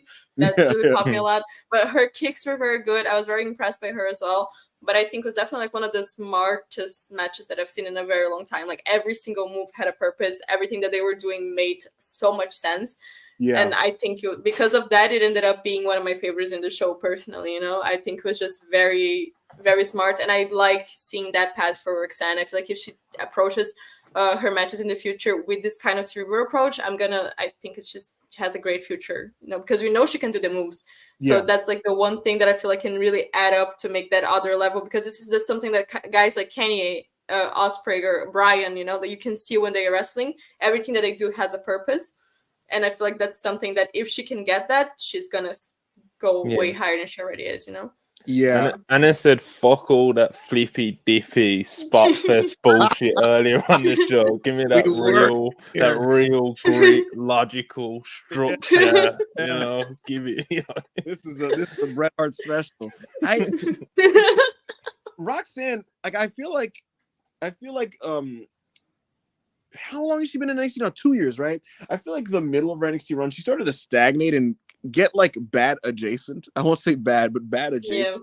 And it was weird. I didn't like her for a real long time, honestly. Yeah, it's weird. Like I liked her before WWE because I watched her a little bit in because she did some Ring of Honor and she did a one match on Impact with the Deonna Purrazzo that I thought was like quite good. But so coming in NXT, I was like, I'm a fan of Roxanne, and she started on NXT. And I'm like, yeah, she's doing well, but like it almost felt like they got to her, and by they I mean like WWE, the PC, whatever. Because she turned into this weird like ooh like cutesy babyface girl robot, and like her matches were nowhere near as good. And just I don't know what happened, and I was like, I found myself like middle of last year like I don't really like Roxanne Perez that much. And she stayed so long in NXT that they were like, we got to turn you heel. And I'm like, I don't know if this is going to work either. She's not a natural heel. And it's kind of brought her sauce back. I think now she's not only kind of gotten back to where she was, she's now pushing past it. I think she's now becoming the best version of herself. And she's becoming one of the best American women's wrestlers to me, and trending towards being great in general. So I thought this was cool. This match to me, Anna, it has the opposite appeal of Kaylani and Soul. Like that is like pure like physical athletic brilliance. And this was pure like working, like thinking, connective tissue, the cerebral side of wrestling. So it was cool to see both sides represented by the women on this show. What did you think? Yeah, what's up, Anna? Go ahead. I know. I was gonna say that for me, they're both like the different sides of the spectrum, but very great. But because Roxanne and Lola didn't have like the impressive things, people rated lower. But I think it's on the same level. I mean, I would still put Kelani and Saw a bit higher, but it's almost on the same level of greatness for me. Actually, I agree. What did you think of the match, Monty? I like this match. I like the kind of the physical competitiveness of it. You know, very much to the points that you guys have already outlined. You know. Lola Voice, her physical charisma really pops me as well in moments. It kind of brought like a colour to this match, like we've already kind of touched on before. You know, I'm a Latina, etc., etc. So, and I also really enjoy watching Roxanne Perez as a heel in ring at the moment, and kind of watching her methodically kind of piece together these matches that she has. Because she's just really good at it, you know. And 22 years of age, she's so. It doesn't quite make sense, like, you know. But yeah, she's so good, you know. She's so good. And Lola Voice, as we spoke about earlier, she's coming along very nicely. And yeah, I like this quite a bit. I did like this quite a bit. I've decided every good wrestler in WWE that's a women wrestler should just like wrestle in Marigold at some point. That's my new agenda. Like pass by and like do something. You know what pops me about like Roxanne as a heel as well outside of the ring? So you can tell that she takes like inspiration from like certain wrestlers from yesteryear. Like you can see the AJ Lee, you can see the Alexa Bliss, like you can see these little things, you know. It pops me. It does pop me. I don't particularly like Roxanne outside of the ring, and like I said, for a period of time in the middle there, I didn't really like her matches as well. So I didn't get the appeal that a lot of people saw in her for a really long time. But now I think the past couple matches in this match, especially, I'm like, okay, like I'm seeing it, you know. But I think it's just like a personal thing for me. I don't particularly enjoy women's characters like the Alexa Bliss or AJ Lee. Like, I'm sorry, do not kill me. I didn't enjoy her. Yeah, I know it's a controversial opinion. I was not a big fan. The mean short girl, like yeah. But if she keeps having these matches, then maybe she can, you know, turn me around. I don't even remember if I liked Alexa Bliss. That's how long she's been gone. Like, I don't even remember. Prime Bliss, you know. Yeah, you the know. goddess is like Fury, you know.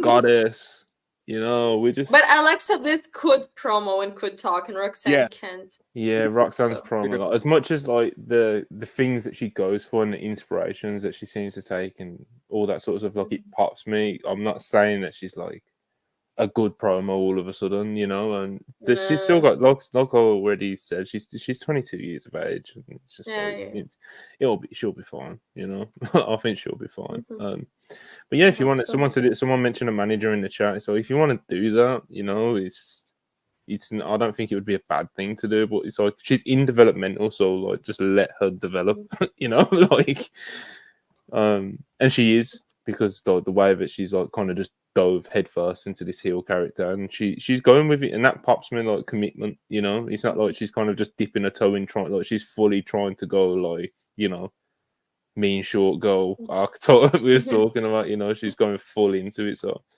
yeah, man. Yeah, absolutely. It's main event time, folks, and this NXT show that was overachieving greatly was now relying on Ethan Page and Sean Spears to deliver the goods in a main event for the show to be overall strong. And I kind of made a joke about that on the timeline, and people got mad at me. But I knew this was going to be good. But I was like, you know, Sean Spears, Ethan Page, we'll see what happens, you know. And it ended up being great. I thought, like, this is also a great match. Javon Evans is just like out of this world. I don't want to use the word bouncy. Let's say athletic and spectacular. Trick Williams is totally fine in multi-man matches. He held his own. Sean Spears is like pretty actively good, which is like just funny to me. He was just actively good. The thing, Sean Spears in general is like a good wrestler. The thing that gets him is just the reputation that like he's just like a career mid card, like undercard type of dude. And Ethan Page, he was the one that came away with the win here. A lot of crazy moves. Javon Evans does this corner tope con hilo over the ring post to the outside on Trick Williams that broke a barricade. He also took a bump rib first into the announce table, which I was like, is he dead? And then he's popping in and do flies like 2 minutes later, and I'm like, I guess not. He was just like a ball of energy. He felt like the way Darby and Sammy were used in year 1, year 2 AEW, where they're like, all right, you're young and you're full of energy and you're going to take all the sick bumps here. Like they would just use them as crash test dummies. I thought this match ended up pretty awesome, to be completely honest with you. And the crowd was into it. And I was like, man, this is pretty terrific. Like it felt like takeover level. And ultimately, kind of what I expected, Monty, and what I called on air yesterday. Ethan Page came away with the championship. They did kind of this Backlash 07 fatal 4-way finish where it's like finisher, like guy falls into another guy, and then that's the pin. Trick Williams does the trick knee. I forgot who he did it to, but ultimately Ethan Page like was the guy who fell on top of I think it was Javon. Javon. Sean Spears was stopping Trick Williams from breaking up the pin for some bizarre reason, which I'm sure he's going to reveal on Tuesday. It was my yeah, like I just wanted Trick to suffer, like or some bullshit. Like see that his actions lead to these consequences. Booker T like, I don't know, man. That man Sean Spears, man. I wish we was joking, bro. But he's legitimately what's gonna go down on Tuesday. Either Page is gonna get the mic and he's gonna be like, "You thought I wasn't gonna do it? You thought I wasn't gonna do it." Just fucking screaming at the top of his goddamn lungs. He's gonna yell so much. They should put a decibel meter on the corner. What do you think of this match, Monty? I liked it quite a lot. I thought it was very like successful for obviously what they were going for in terms of just kind of how it was put together by the producers, the wrestlers involved, etc., and they got pretty much as the most you can get out of this fatal 4-way lineup. You know, Javon Evans is spectacular. Like I was going into this, I was saying like on last week, even I said it on Twitter as well. Like, why not just put the belt on him? You know, fuck it. Like it's developmental anyway. And you know, well, Ethan Page is a fucking champion now. You know, no one's gonna be like, no one's gonna be protesting outside the performance center if Javon Evans gets a title whilst he's, you know, maybe he's a little bit early for him to be like the top guy on a show on TV and stuff. But fuck it, you know, he's so spectacular. He's so likable. He's actually quite charismatic, and he just stands out. You know, he's something worth tuning in for. Like he's just, like I said, he's spectacular. He's great, man. Obviously, I thought he was like the clear MVP of this. I was actually quite impressed by Trick Williams' performance as champion here as well. He's coming along, man. Like maybe not at the pace that his popularity has kind of like warranted, if that makes sense. Like he's so popular because he's so charismatic. He's so good at promos. He's just so like, you know, comedic timing, just funny, except like he's just amazing. You know, he's one of the best TV characters on TV. But you know, he's still kind of green and he's coming along, I think, at a pretty like fair pace. It's just that obviously he was world champion because he's become so popular. He's been such a hit that he's kind of, you just had to go with it and just hope he figures it out. And he kind of is figuring it out, but he's no like Tiffany Stratton, for example. You know, like she just rose to the occasion all the time, you know. But this performance yesterday from Trick was very promising to see, I thought, and another sign that he is going in the right direction, just maybe just not as rapid as you might want to hope, you know. But yeah, Ethan Page is now the NXT champion, which I said was absolutely not happening, impossible, what are you guys talking about? Don't be stupid. But I didn't know it was in. I didn't know. I don't know why, because I know Ethan Page is from Canada, but I didn't know it was Toronto. So when they were talking about it on his way to the ring, I was kind of like, wait. I was like, wait a minute. But he's champion. I still kind of stand by my point in the sense of like, I do think him and Sean are just kind of, there to make the Trick Williams and Javon stuff hit harder when they actually like do it. I don't. Like people asked in the chat. People asked in the chat earlier, like, do you think Ethan Page is going to hold the belt until what the CW debut in October? I don't think he holds it that long, bro. I think he's just having a situational reign in between Trick and Javon, and just to give that a bit more juice. I don't know, but a success nonetheless. A very success. Not quite a match of the year contender, which I've been seeing people say, but a very, very big success, especially with kind of the expectation going into it. I don't think people were expecting anything close to what we got, so congratulations, but Anna, what did you I mean Javon Evans, like, what the fuck? No, like, everything that he was doing, I couldn't believe what I was seeing. Like, he's so good. He's not human. I refuse to believe that. Like, he's amazing. And he's so charismatic as well. Like the promo that they played before the match, all the times that it was him speaking, you'd feel like it felt like real, he really was stoked to be there. Yeah, it felt so authentic. And then you cut to Sean Spears like, I'm gonna win. in the promo segment, Sean Spears would just be like, "It is my destiny to win the NXT championship." Yeah. And then Ethan Page would be like, that's all every promo segment would be like, I'm with everybody's ass because I'm gonna whip that trick, and then it's like, it's my destiny, and Ethan Page is like, oh. And then Javon's like, man, shut your dumb ass up, man. It's just like, all right. It was just, I really, yeah. The video package was so funny because it's just completely different ways to approach the match. But with Trick, like, I understand why they put the belt on him. Like, he was very over, and he's super charismatic. And I saw someone saying in the chat, like, you can teach someone how to wrestle, but you can teach someone how to be charismatic. So I do understand that. But I still think was quite soon. Because he was definitely the weakest one in the match for me. And that's a match with Sean Spears, so that's saying, like, quite a lot, he was dealing out some good chops, Yeah, I like the kicks, like the side kicks is like, okay, but in some moments it feels like he's still a bit afraid of hurting people. So he would do moves like, like 5 meters distance of someone. So I feel like he just needs to get over that. It's like, yeah, sometimes you're going to hurt people. It's fine. You just have to go for it. And then I think it can be really great. He just feels that some moments he's a bit unsure of what he's doing. But Javon is just like, I would actually like, but maybe I don't know if that's like a weird fantasy booking, but I would like to see him taking the title off Oba, because it would be like I'm sorry, Monty. Cry, Monty. I am sorry, Monty, but Cry. particularly for me, I don't think it's like the best idea to give him the main title right now. Yeah, if they gave it to him, I feel like, yeah, sure, he's gonna do a great reign, great matches. But I still think it's better if he gets, the mid-card title and then go to the main title.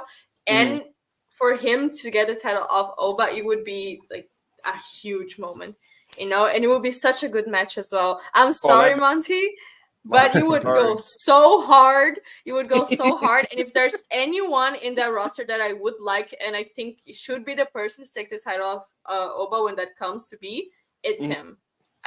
I genuinely feel like that would be like his big star making moment. I mean, he's already a star, but it would be like I think it's the right decision for me personally, So I would like to see that for him.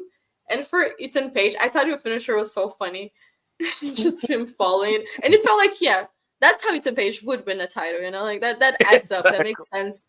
Like, it makes sense. I wasn't pissed. I didn't like, oh, what a stupid finish. Like, yeah, it makes sense for his character, and he's not, and we know he's not gonna hold the title for the longest time. So he's not gonna be champion for a year on NXT. You know, like it's fine.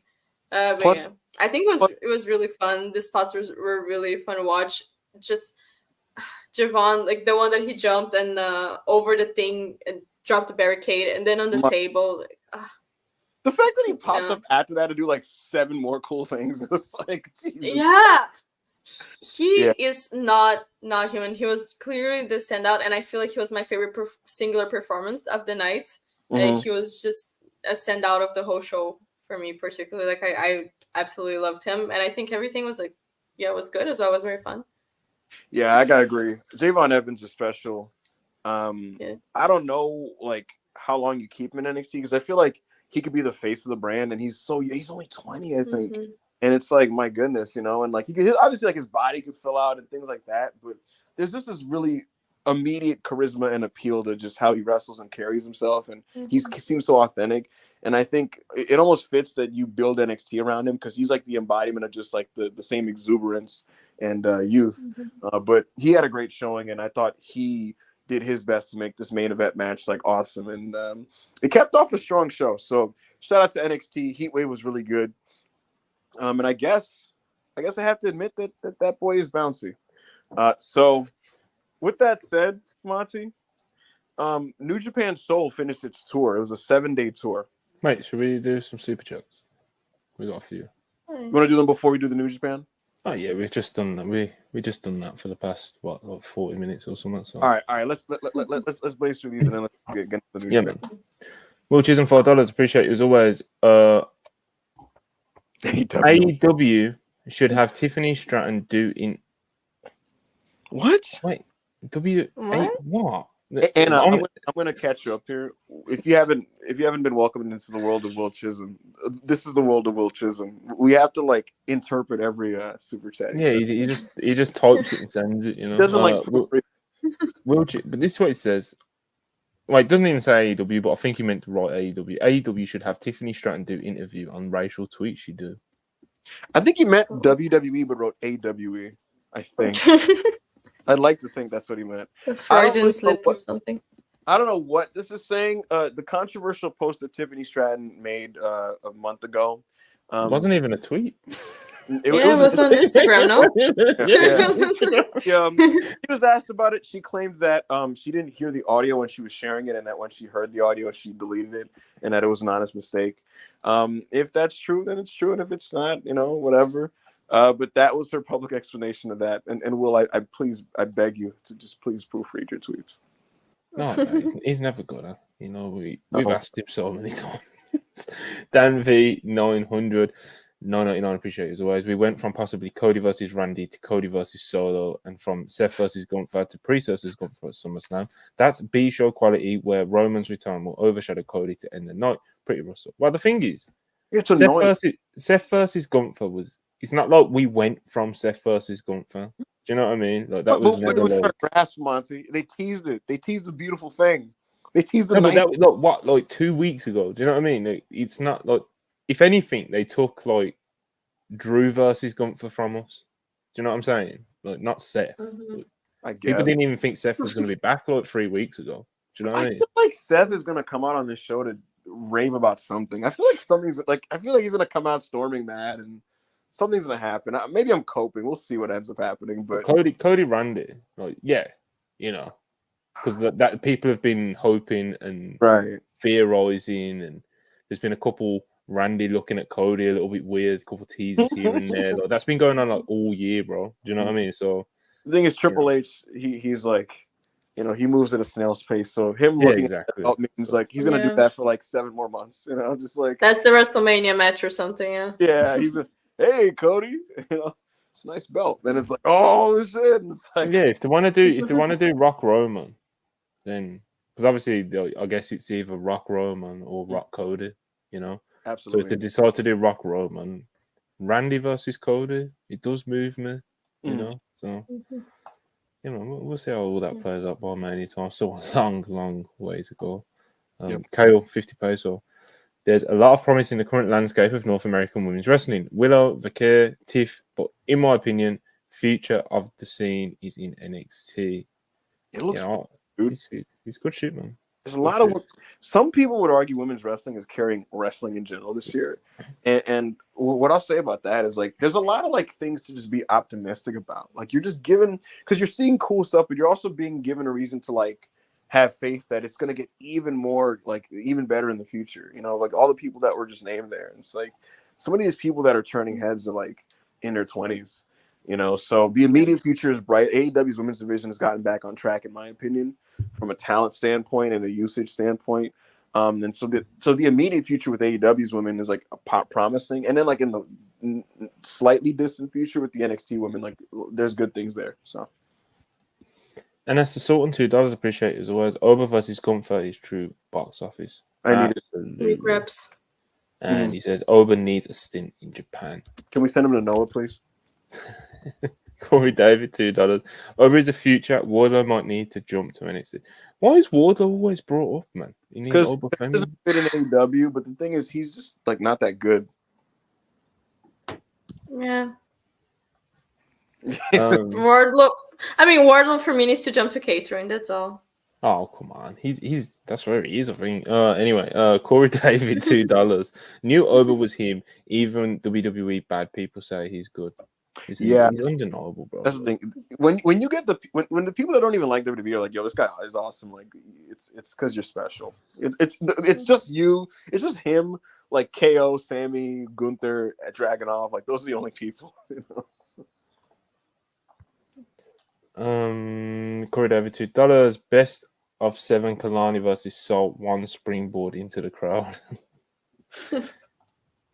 Will Chisholm, $5. Appreciate you. When Roxanne and Julia have their match, how stiff will it get? Will Roxanne take a headbutt?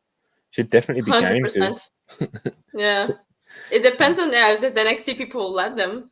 But I am curious to see how it's gonna work now because Julia she does some big spots but not really. She's not the kind of flippy wrestler or anything. You know, she's very much I'm just gonna beat you up and that's all. And Roxanne now she's working more smart, which is not Julia's game plan. So I think it's gonna be a very interesting dynamic. Yeah, I'm very curious to see this match.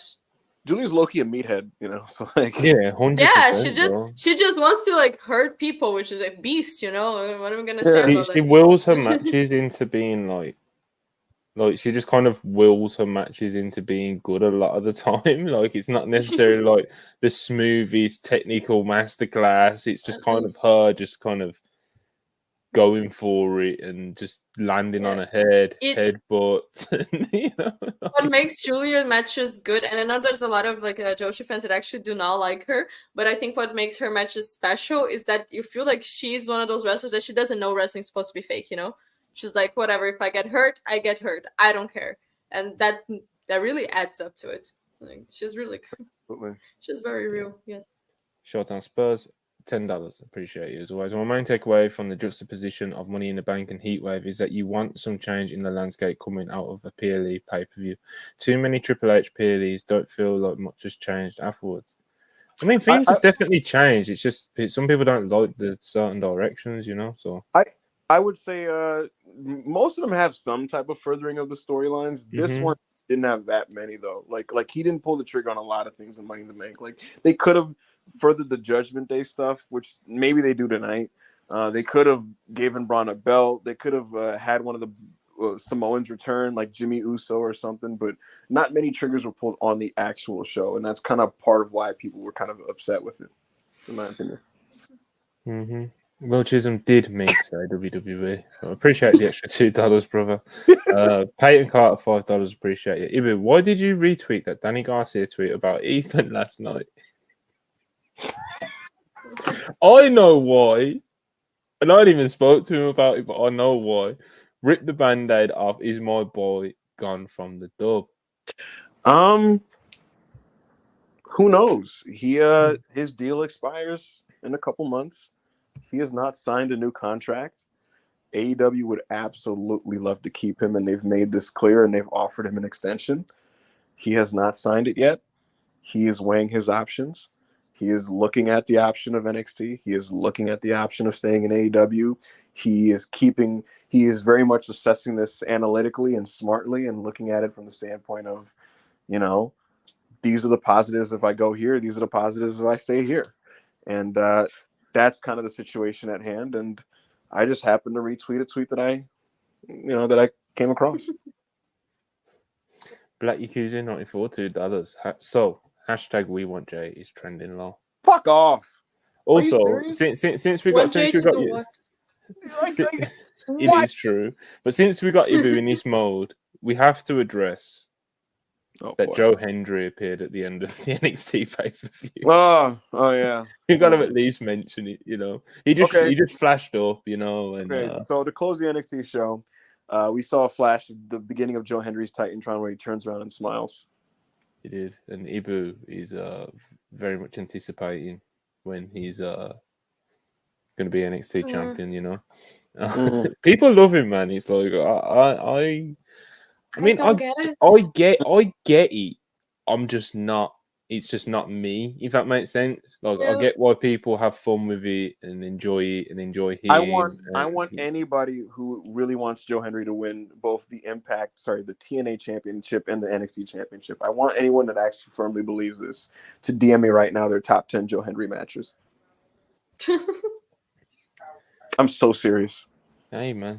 I'm so serious. You heard the man. Someone's just gonna go to Ricard's match and pull up his match guide, but send you a bunch of like sixes. I was a lot of 6s and 5s. I discovered him like in 2016 because he was on. I think he was What Culture Pro Wrestling. I want to say it was What Culture Pro Wrestling. He faced Kurt Angle, and this is before he was a meme. This is when he was just trying to make it as a wrestler, and he faced Kurt Angle, and it was fine. And he was like pretty much the only notable UK indie wrestler that wasn't taken in for NXT UK, which, and that's when they were like rating everything. But yeah, man, say his name and he appears. People. I still don't understand the meme. Like, how did he become a meme? How did he become famous? I have no idea.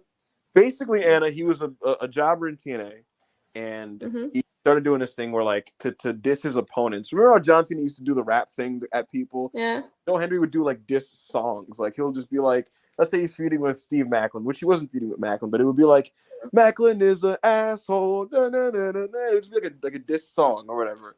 And so that became his thing. And he just kind of would make these kind of meme pop songs at people. And the talent was that he could make a song in like a week, which is impressive. And then he created his own song, which was, say his name and he appears, I believe in Joe Hendry. And you know how wrestling works, man. Like people like to sing. Yeah, it's just like a fad, isn't it? Isn't that what Elias used to do? Those like kind of, yeah. No, the thing is, like the thing is with Hendry is that he actually like, I don't know, man. Like he does like the whole music video of it, whereas Elias is just kind of like doing what WWE was telling him to do. So I don't know. Like he's done it for years as well. People just look. I'm not gonna direct like going all the way into it, but like here's the thing. I feel like I just didn't know. Yeah, no, yeah. I was just like, I feel like people before could just accept an undercard meme guy as that and like think it's cute and not say he should win championships. You know what I mean? Yeah, like, it would be nice. Like Elias would pop up and be like, yeah, this is cute. Like he sings songs and like yeah, like all right. Now people see Joe Hendry and they're like, oh man, he's gonna cook. He should like win a world title. And it's like, why? Why can't he just be why can't he just be a cute meme? Oh shit. What did you say? Something about Jey Uso Gable tonight. Yeah. Yeah. All right, Ibu, what do you want to go into? So here's the deal.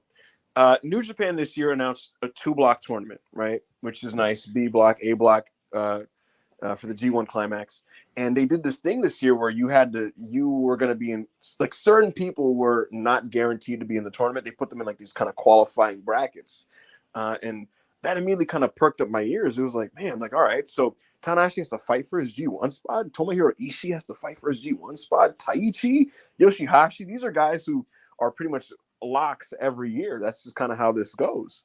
And, a month and a half ago, I want to say, Hiroshi Tanahashi, the president of New Japan Pro Wrestling, he outlined a 10-point plan on how to get New Japan on track. And, as we all know, they're in the rebuilding phase. And one of the things in the 10-point plan was basically like committing the young wrestlers and really transitioning to the new era. And, I've been really looking at like, are they actually going to commit to this? And so they did the 7-day tour, New Japan Seoul. And throughout the brackets, we saw how it was happening.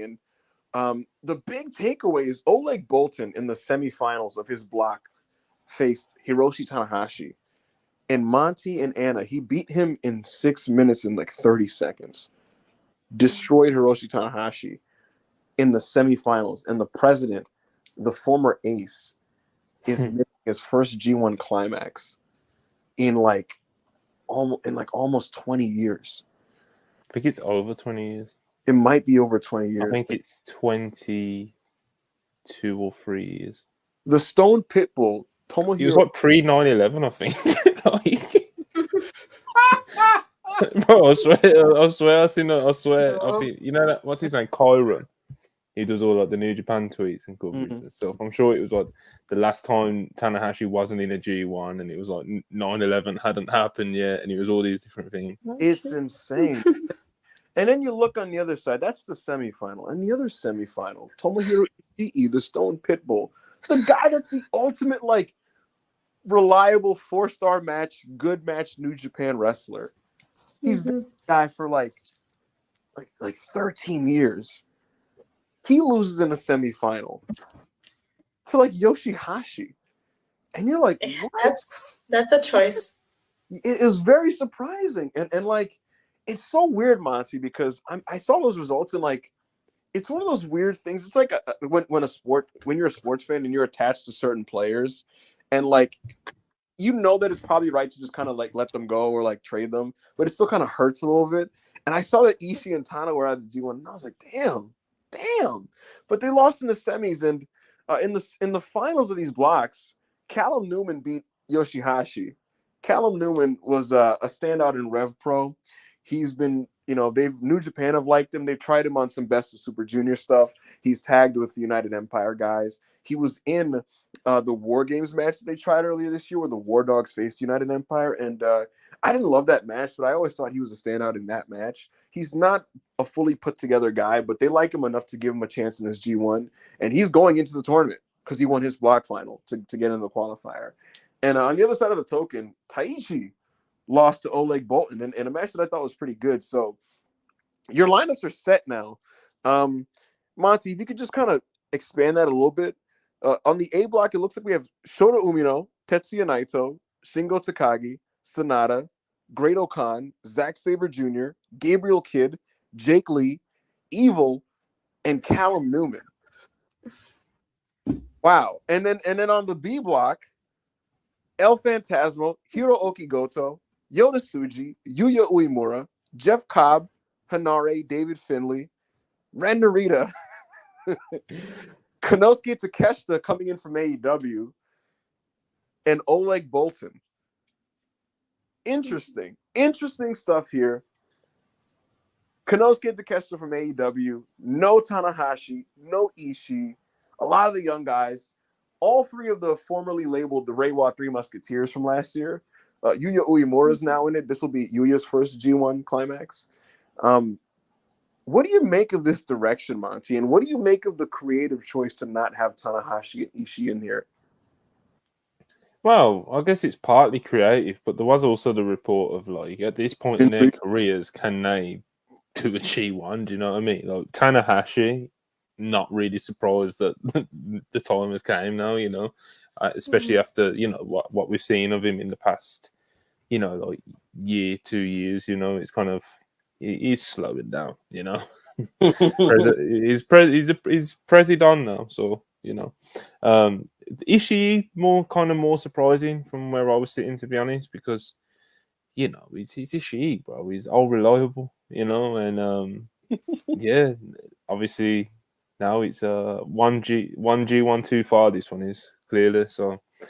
But in terms of creatively in the direction they seem to go in, trusting the youth, that's true. Obviously, but more than pretty much any of our friends like that pops me a lot when they kind of just go with somebody. Yeah, be decisive and shit. Like if you want Yota Tsuji to be your world champion, then go with it. If you want to make Oleg Bolton like a real player, then of course they're making the right steps to make that a thing. Same with Callum Newman as well.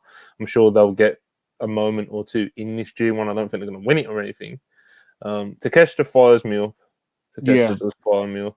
He's going to The give a two lot of blocks. those guys their best matches.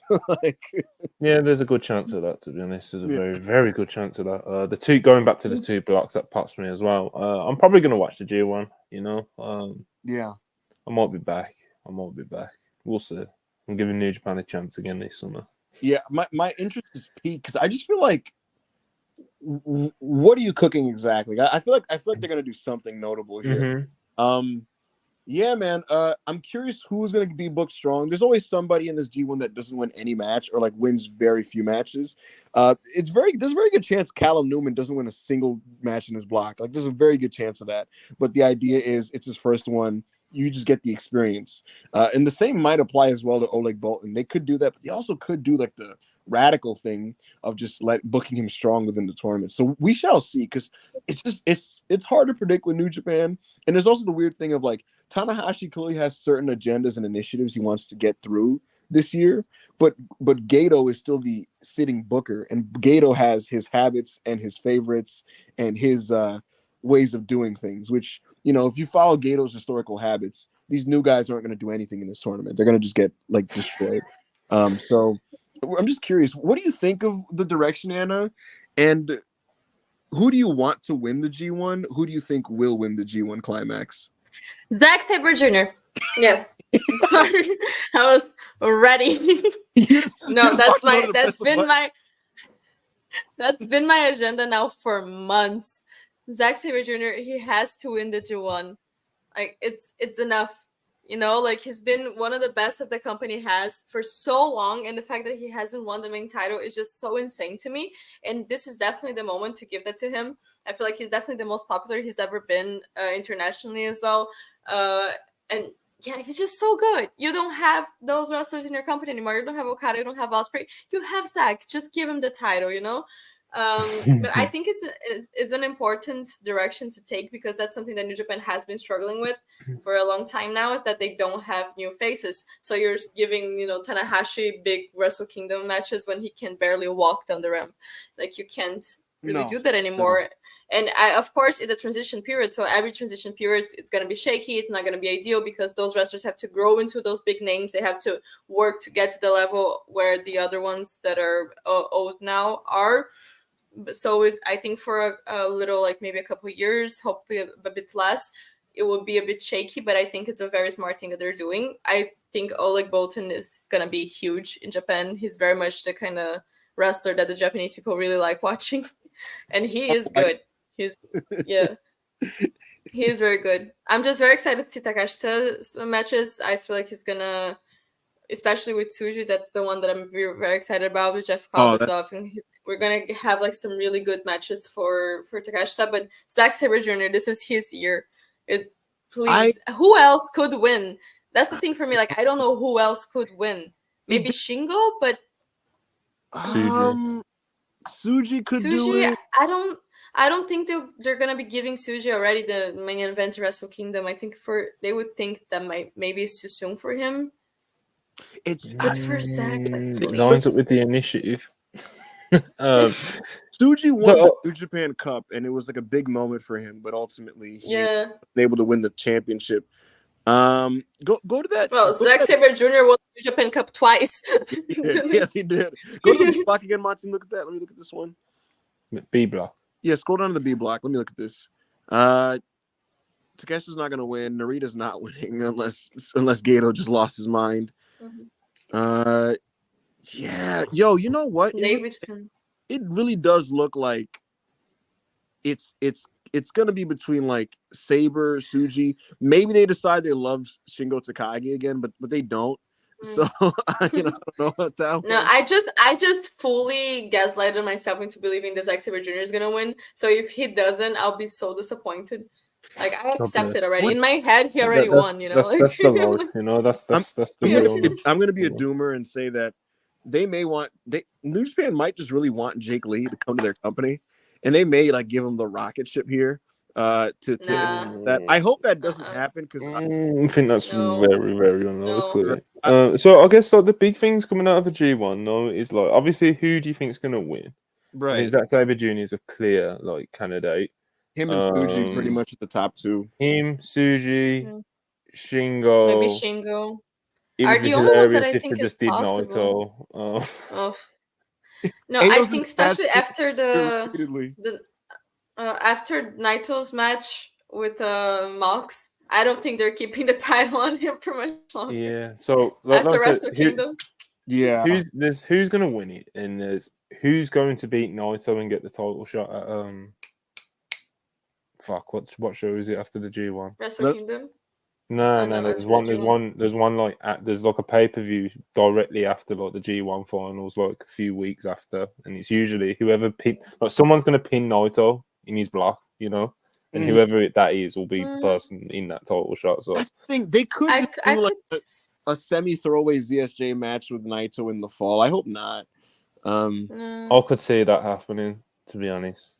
I could really see them just There's doing something I just that 10-step pro, you know what I mean? Like I can't see Zack Sabre Jr. then coming out on top of the. I think they're gonna go with someone younger or like someone newer.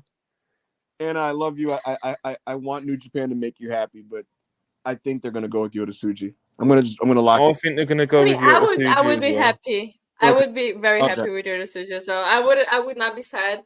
But I do want Zack Sabre Jr. to win something. That's all I'm asking for. Like, just give him something. I've wanted him to hold the IWGP World Title for like 5 years. 5 years?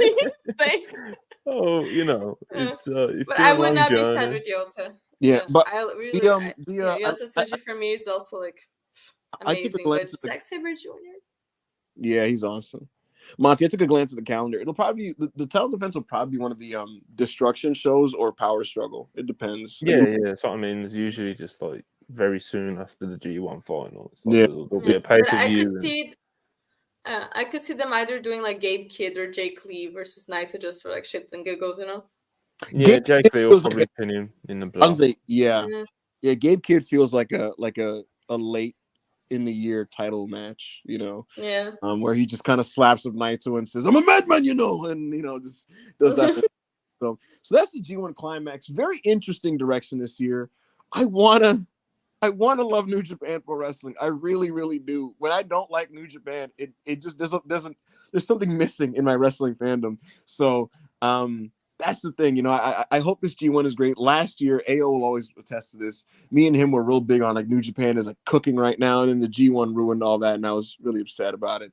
So we'll see if they can top last year's. Last year's was kind of like a bloated and kind of ass tournament. Yeah, it wasn't. Yeah. Very, very bloated. Yeah. But yeah.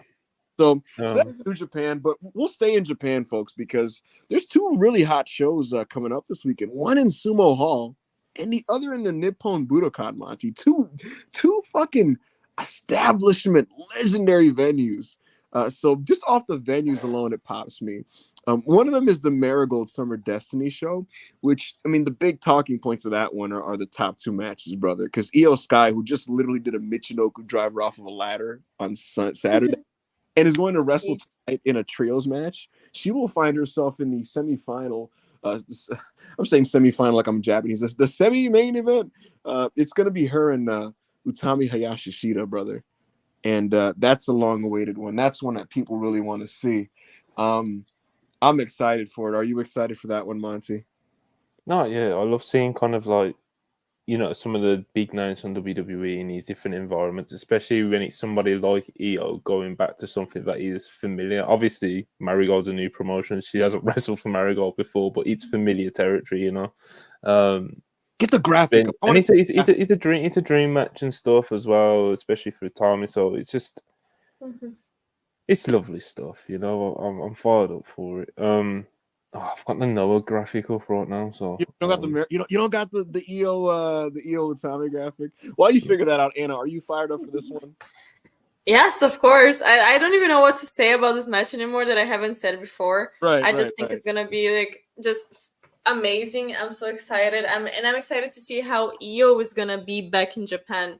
Like I want to see if she's gonna go back to her like Japan style or more like try to keep more WWE. You know what I mean? Because she has to adapt from promotion to promotion. Even in NXT and main roster, she has like different, like she's the same wrestler, but she adapts very fast. So I'm really curious to see. I would love for her to go full like Io stardom mode, like best in the world, just absolute gold, doing insane shit. I would be very happy with that. I'm just curious to see which direction she's gonna take, but either way, it's gonna be an amazing match because they're both amazing wrestlers. And Julia and Sarah, like, I'm worried about Julia's wrist, but it's just gonna be a plunger match. It's just gonna kill each other. Oh, shit. What's Yeah. up? I'm so excited. Look at this shit, bro. What's up? Hell yeah. Oh, that's Both. holy. I love shit, both. that's You love so- right in the middle. Friend of winning the that friend of the channel, Bozilla. You know, I just we love love Bozilla. I just love women. Look at the Fed logo on the top left. Rossi's so it's like WWE in the car. So funny. You know that video. You know that opening package is gonna be so like shameless and like it's gonna be so like epic because all the Japanese video packages are epic. It's gonna be like it's like WWE superstar like Io Sky and the logo is gonna be there and the highlights.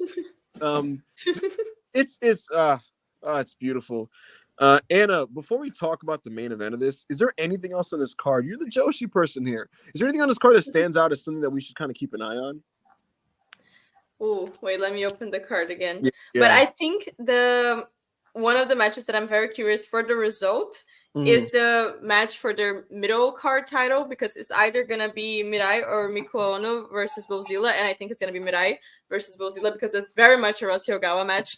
And I think it's just going to be interesting to see Bozilla in that position of having an important singles match because I don't think she had that yet. It's actually versus again someone like Mirai, which was a champion and is also very intense in the ring. So that one is one that I don't think we should pay attention because it's going to be the best match of the night, but it's going to be very interesting to see. I think it's going to be the swim or sink moment for Bozilla, and I am interested to see the results.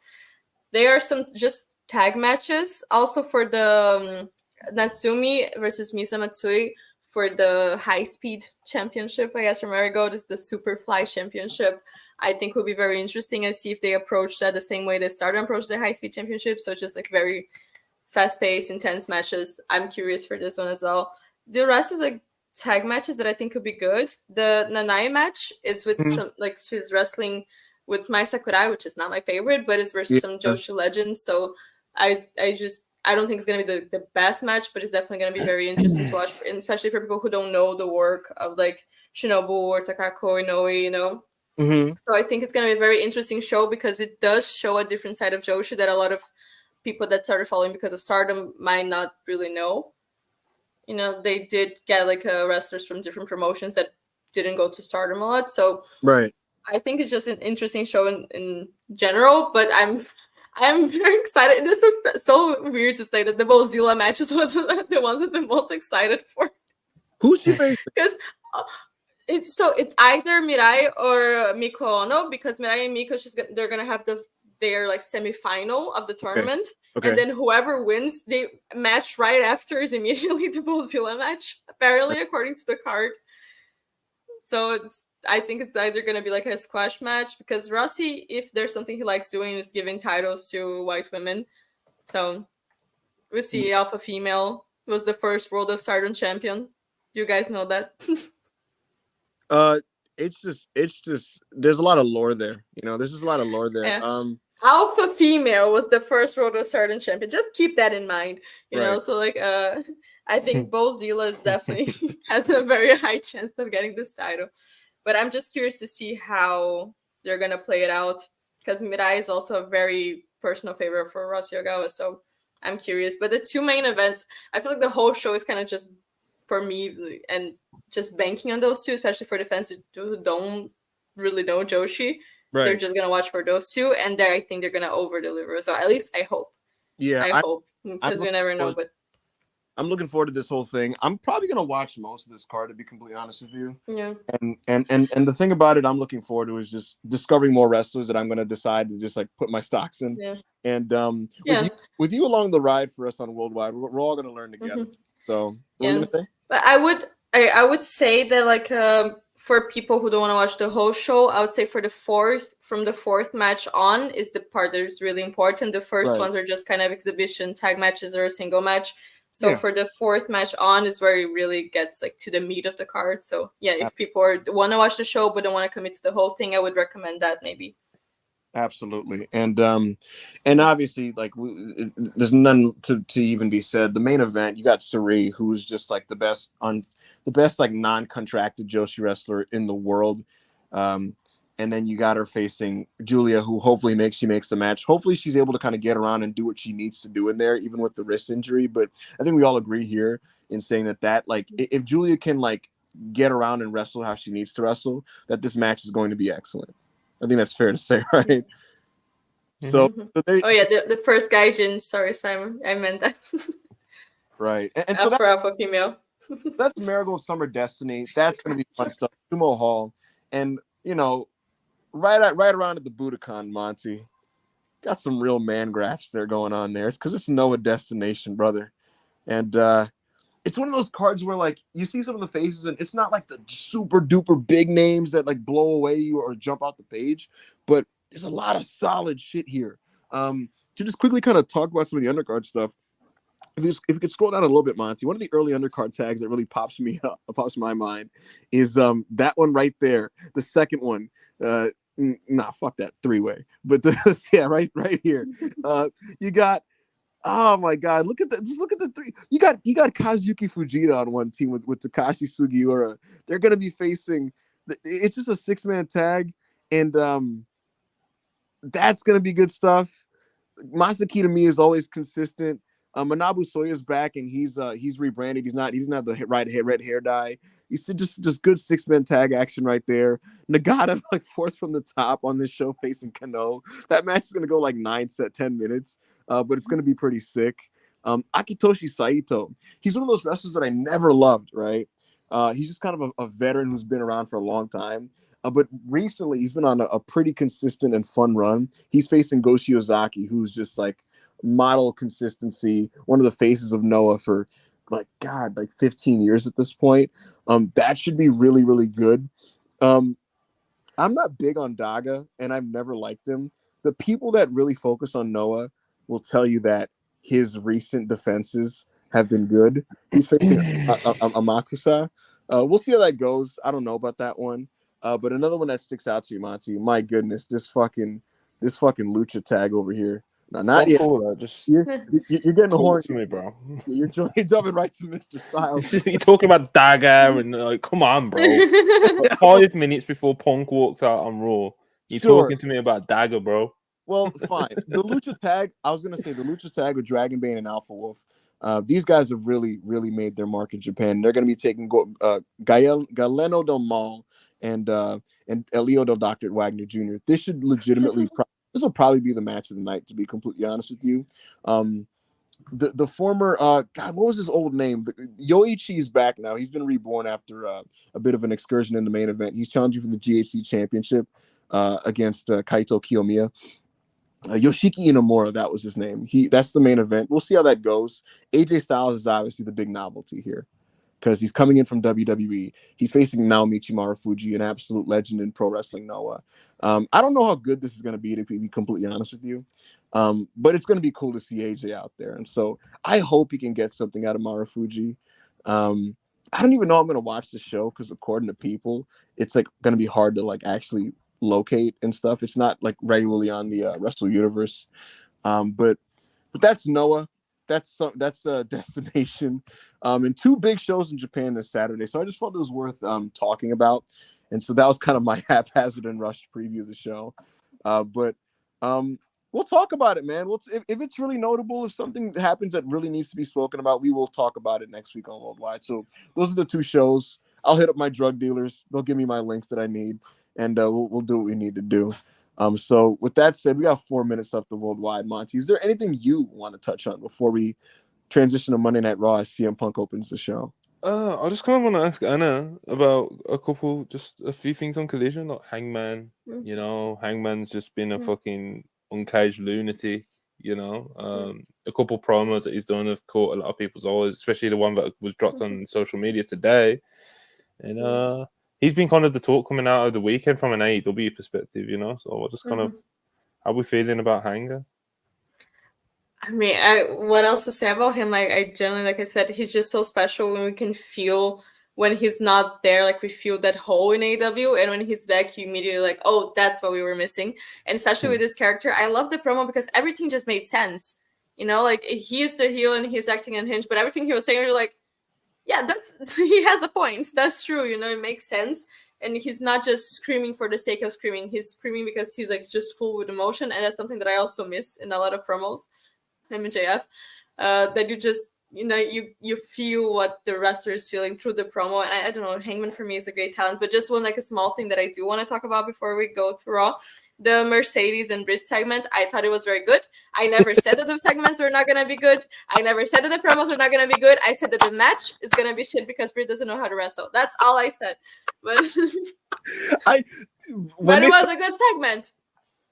I'm not gonna lie. They trade bitches like forearms. The way it's just like, back of the line, bitch. Like you broke bitch. Yeah.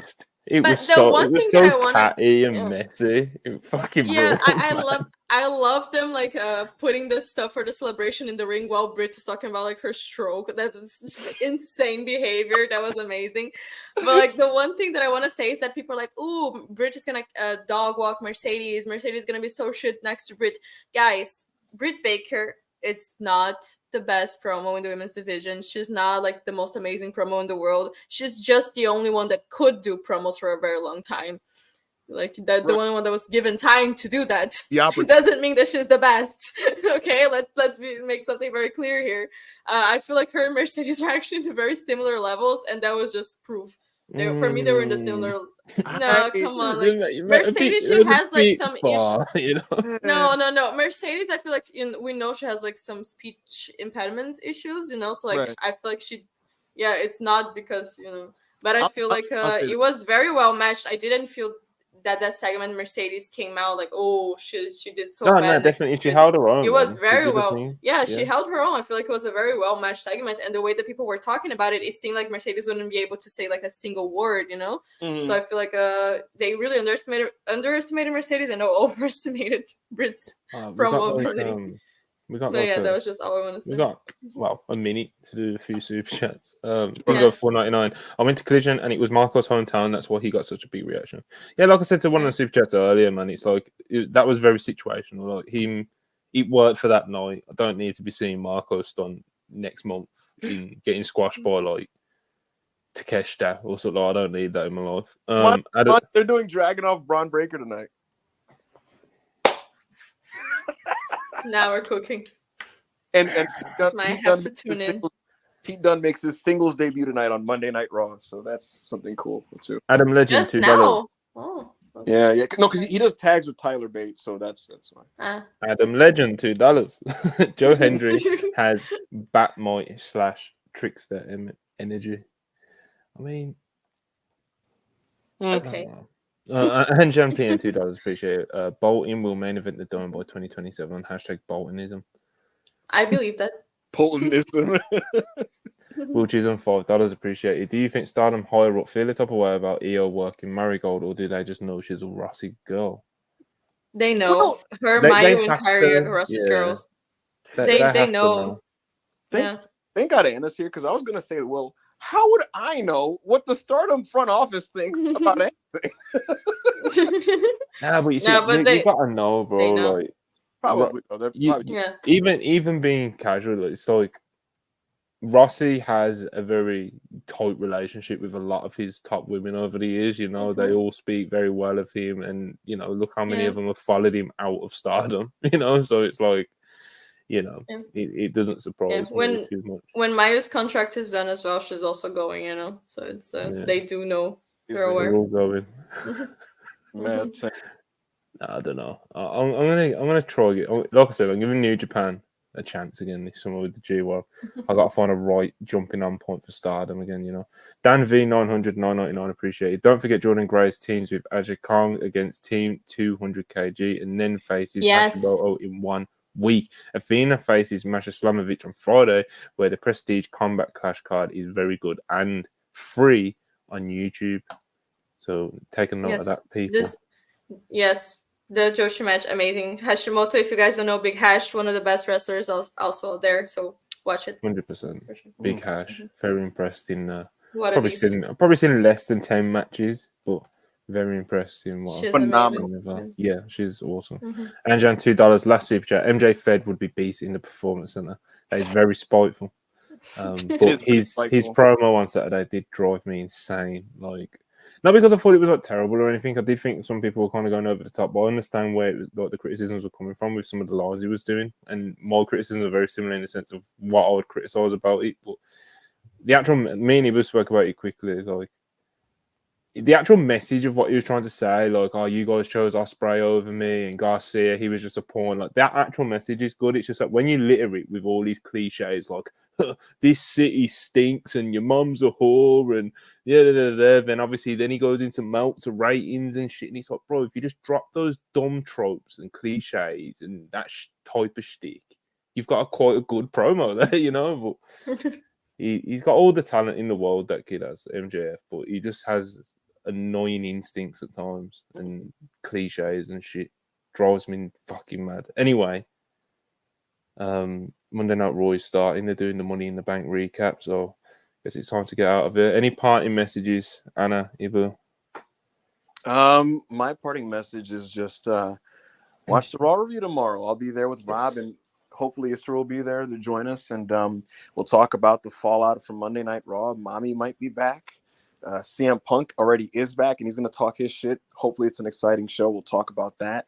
And I hope you guys enjoyed the show, man. I really tried to put on a balanced show for you guys, and Anna was great. Monty, you did a good job, and I appreciate the audience engagement. You guys were great with the super chats tonight, and I hope we keep this thing rolling. Yeah, love our love chat. Said it for the longest, the best in the game. But yeah, appreciate you guys for watching. Please tune in tomorrow for the Raw review, like you said. Like, subscribe on the way out. Appreciate all the super chats, and thank you for watching. Peace.